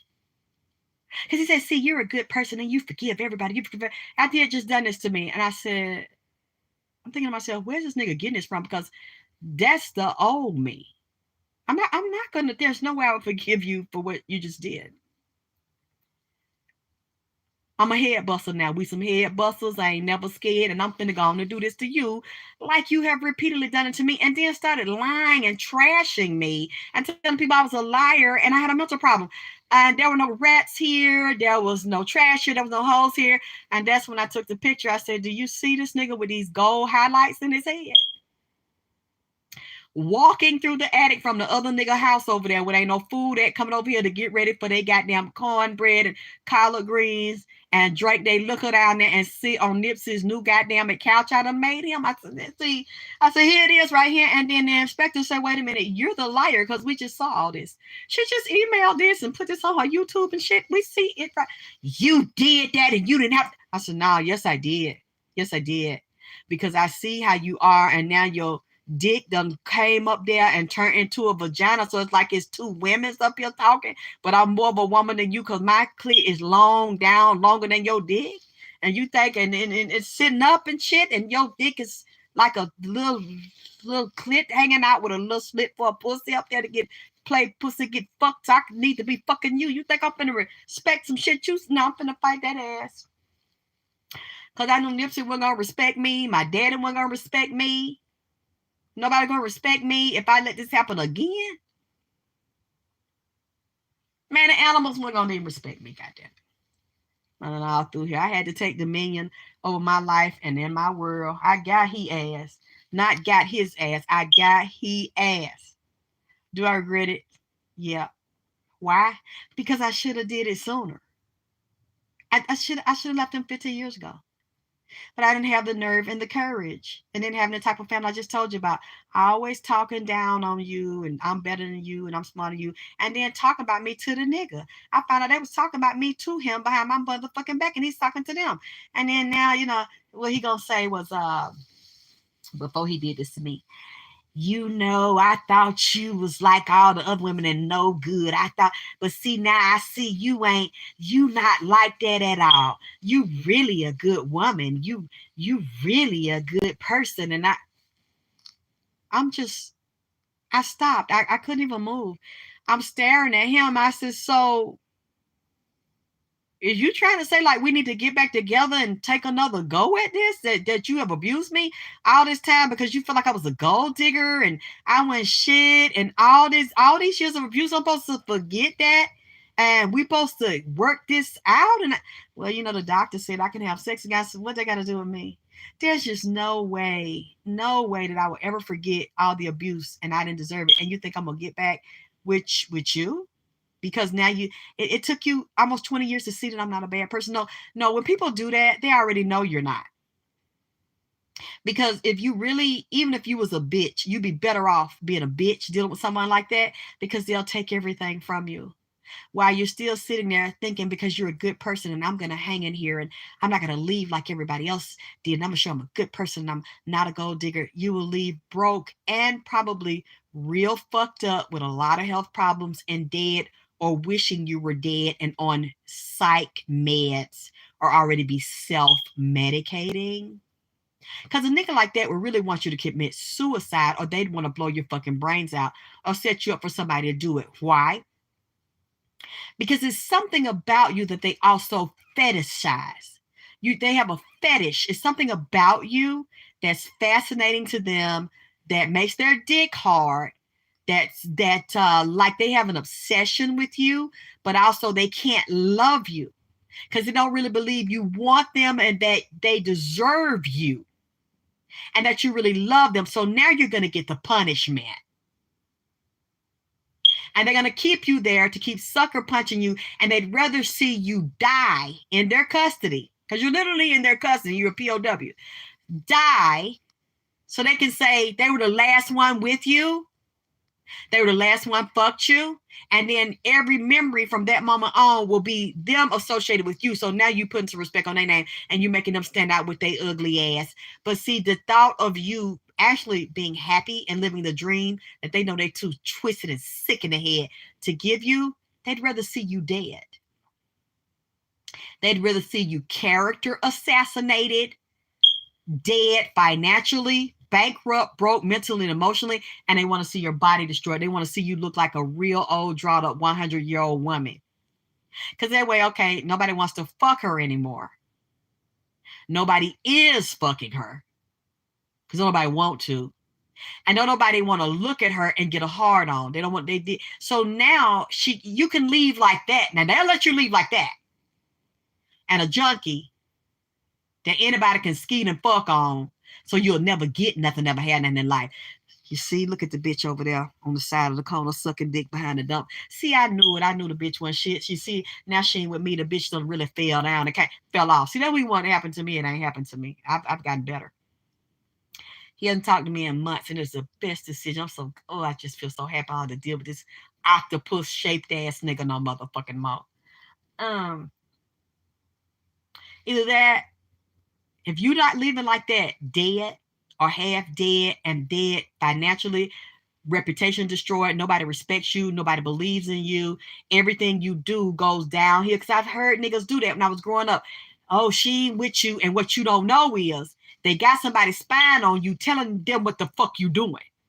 So if the woman can't keep no money after the nigga done left her, or he done gave her the house, he's waiting for her to fall so she can come back and beg. Okay, well, you think you're ready to suck on my dick a little bit right now? You think you're ready to get back in the bed and we can go back to where we started from? That's really what they want. So they'll tear up everything, do they can to destroy you. Because now I have to fix all this stuff he deliberately tore up. Him and Popcorn stinking ass tore up and fell through the goddamn attic roof and shit. I haven't asked him to come fix anything. I'll figure it out on my own. And they'll watch you behind your back. Just like Tina Turner, when she left Ike, he unraveled when he saw that she was getting herself together and she would not come back. And she did not fall. She ascended into the goddess she was born to be. And they'll ask him, so what is she doing? Well, do you see anybody over there? Well, have you seen her? What's she looking like? Is she fucked up? She fall apart? Because that's what they're waiting on. And they'll even do black magic on you too to try to make that happen to you, to drive you down to nothing. Because they'd rather see you leave them and become nothing than to leave them to bounce off the ground and then reach the stars.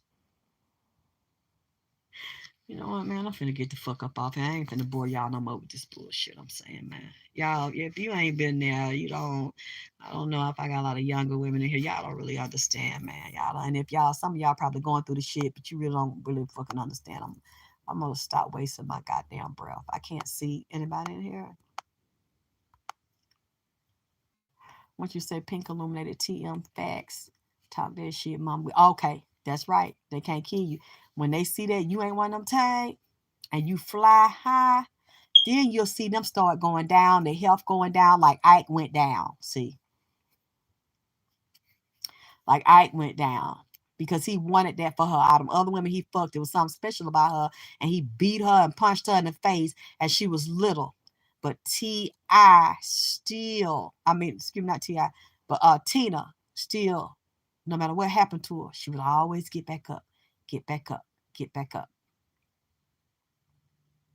Don't ask me anything about T.I. and Charleston White. Go ask somebody else. You see the videos. So you go over and ask them.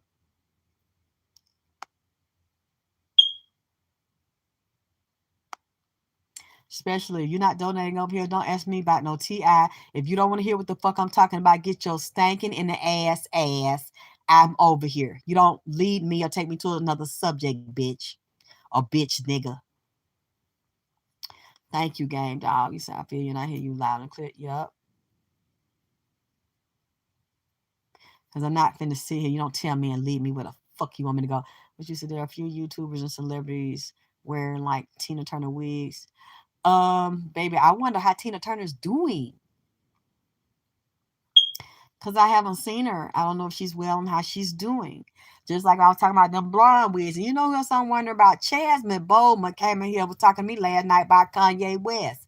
I wonder what the fuck going on with Kanye West. And Chasmine Bowman told me he was hiding the fact that he was a part of a real dangerous secret society. He knew they were going to kill him if he spoke out against them, and them bribing people, extorting them, getting them on dope, robbing people tied to the police and organized crime and entertainment. And it was things they wanted him to do. He said that he was not going to do. And well, who with the white people's Lexus, my lucky hoodoo? See, I'm not one about race and color. I'm about who help you. Because you can be around niggas all along. Then the main ones will cut your fucking throat and goddamn it set your ass up for their own money and watch you fall as they rise. So I don't know who you talking about with some white folks. You have to be more specific with me. Tina, and yeah, and you see she blew up and became an icon and a legend and a superstar once she started fucking that white man. And he helped her get that deal, and she started doing her rock and catering to white folks. They made her a household name. They made this, she is a icon forever. Niggas didn't want to hear her sing rock, the blues. They went support her. They went behind her, talking about she old and shit, and didn't want to see her. She got them white folks and Mick Jagger and all them, and started fucking that white man. That lady right now, she not even a human. Goddamn it, this fucker is a statue. This fucker is an icon. This fucker is legendary, like beyond human status. The bitch is just when she came a one name. When you become a name, she's a goddamn it idea. Goddamn it, fucking with niggas, she wouldn't have got that. That's right. Hit that cash out, bitch. Make it clap big. Should not been there. Straight true. Should other one public. Yeah. Empress. Dread. Well, I'm going to take a break because this was a lot just really letting this out of me. Because I didn't realize some of it still hurts by letting it out. And I have to let my little girl speak. And I'm tired of bitches want to come to me and put me down and say you better than me and all that shit. But then I can't see it, bitch. I can't see it. And you taking so much pain from them that they couldn't help as a child and using that to say you're superior to them. And you still have not made superior moves than me. You have not gone above me or transcended me. You and your mammy keep up shit and talk about me and put me down, but neither one of you have transcended me. You not, like I said, her mama's not a bitch I would respect her. You can't tell me nothing. I wouldn't respect you any motherfucking way. And you never liked it yourself. And you always was jealous of my motherfucking mama. You talked about her because you was real black like that with them rotten teeth in your motherfucking mouth. And I'm not a colorist. But I'm going to do them like they did me. Give a fuck what you think, how you feel, because I know what they did to me. She always was jealous of my mother because one was real light and one was real dark. And she always brought it up, but she's a rotten, miserable bitch. She never liked the way she looked. She never got attention. Nobody ever said she was beautiful. She never accomplished anything in life. It was always my mother outdoing her. Walking around as a teenager with black holes in the front of her teeth with rotted out ass goddamn it teeth. Looking like Beetlejuice by the mouth. And you're better than me. And then I watched your husband kick you with them big old goddamn it lace up military shoes, boots, sit on you as big as he was, slap you while he was sitting on you. So as you begged him to get off of you, he's laughing and slapping you from the left to the right, like your head like a fucking wobbly bobblehead, just back and forth laughing. But you want to talk about a child? Yeah, rotten teeth is. You watch a child, it's clear you have a mental problem. And y'all still talking about me to this day. I'm supposed to, and you're an elder on that. On top of that, you're an elder like my birth mother, and still full of self-hate and miserable. And no nigga don't want you. Ride it out wearing a fucking plate, god damn it, and sitting up there talking about me. No, they getting my fucking energy, god damn it. Cause you done gave it to me when I was a baby and I was a child, and done pumped that shit up in me and built that shit up in me, and I never fucking said that. So if you don't like it, that's your fucking problem. Now I'm speaking out. I'm not holding that shit in me. I'm not holding that pain in me. I'm not walking around letting people keep opening their ass on me and opening their cock on me, letting their period blood run on me, and they self-hatred and their own fucking pain and their own fucking shame, and not letting that shit out. Because like I said, she just did it in December. My cousin did it again in December. And I didn't say anything insulting to her. I didn't even disrespect my aunt. And they were still fucking double teaming me on the goddamn phone. And then talk about, you watch my videos. The fuck you watch me for? Since you're above me, do your own. Get your own people that you lead and that you teach, and teach the youth and share the youth. Since you're so much better, you're so much wiser. I'm going to spew it the fuck out. So if you don't like it, don't listen to it. Ain't nobody treading on me no more. And stepping on me no motherfucking more. You going to get it from me like you give it to me. I'm going to give it to you how you motherfucking live. And I'm saying it to people that have been through it, that have been afraid to speak like I was, and to afraid to cut people off thinking you're going to lose something. But stop letting people mistreat you like that.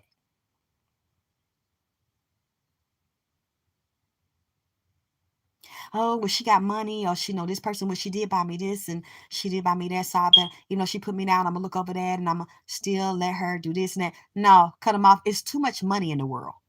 And there's too many people that's got more than them that would never, that will help you genuinely and would never disrespect you and hurt you just to help you. They'll help you because they want to, and that's it. Even if they're in a better position than you, they wouldn't do that. Somebody that does that want to have some shit on you and want to talk down to you that makes them feel better, like they're giving some beef jerky to a fucking dog that they feel can't feed itself. You don't do that. You don't take money from somebody that then come back and give you a slick up backhanded fucking compliment and shit. You said, Don Drip, you always keep it 100, no pun. But wait a minute, sir. What now? God damn it. The comment on went out. I'm sorry. You said, but it'd be fun as him. You said that guy had a body.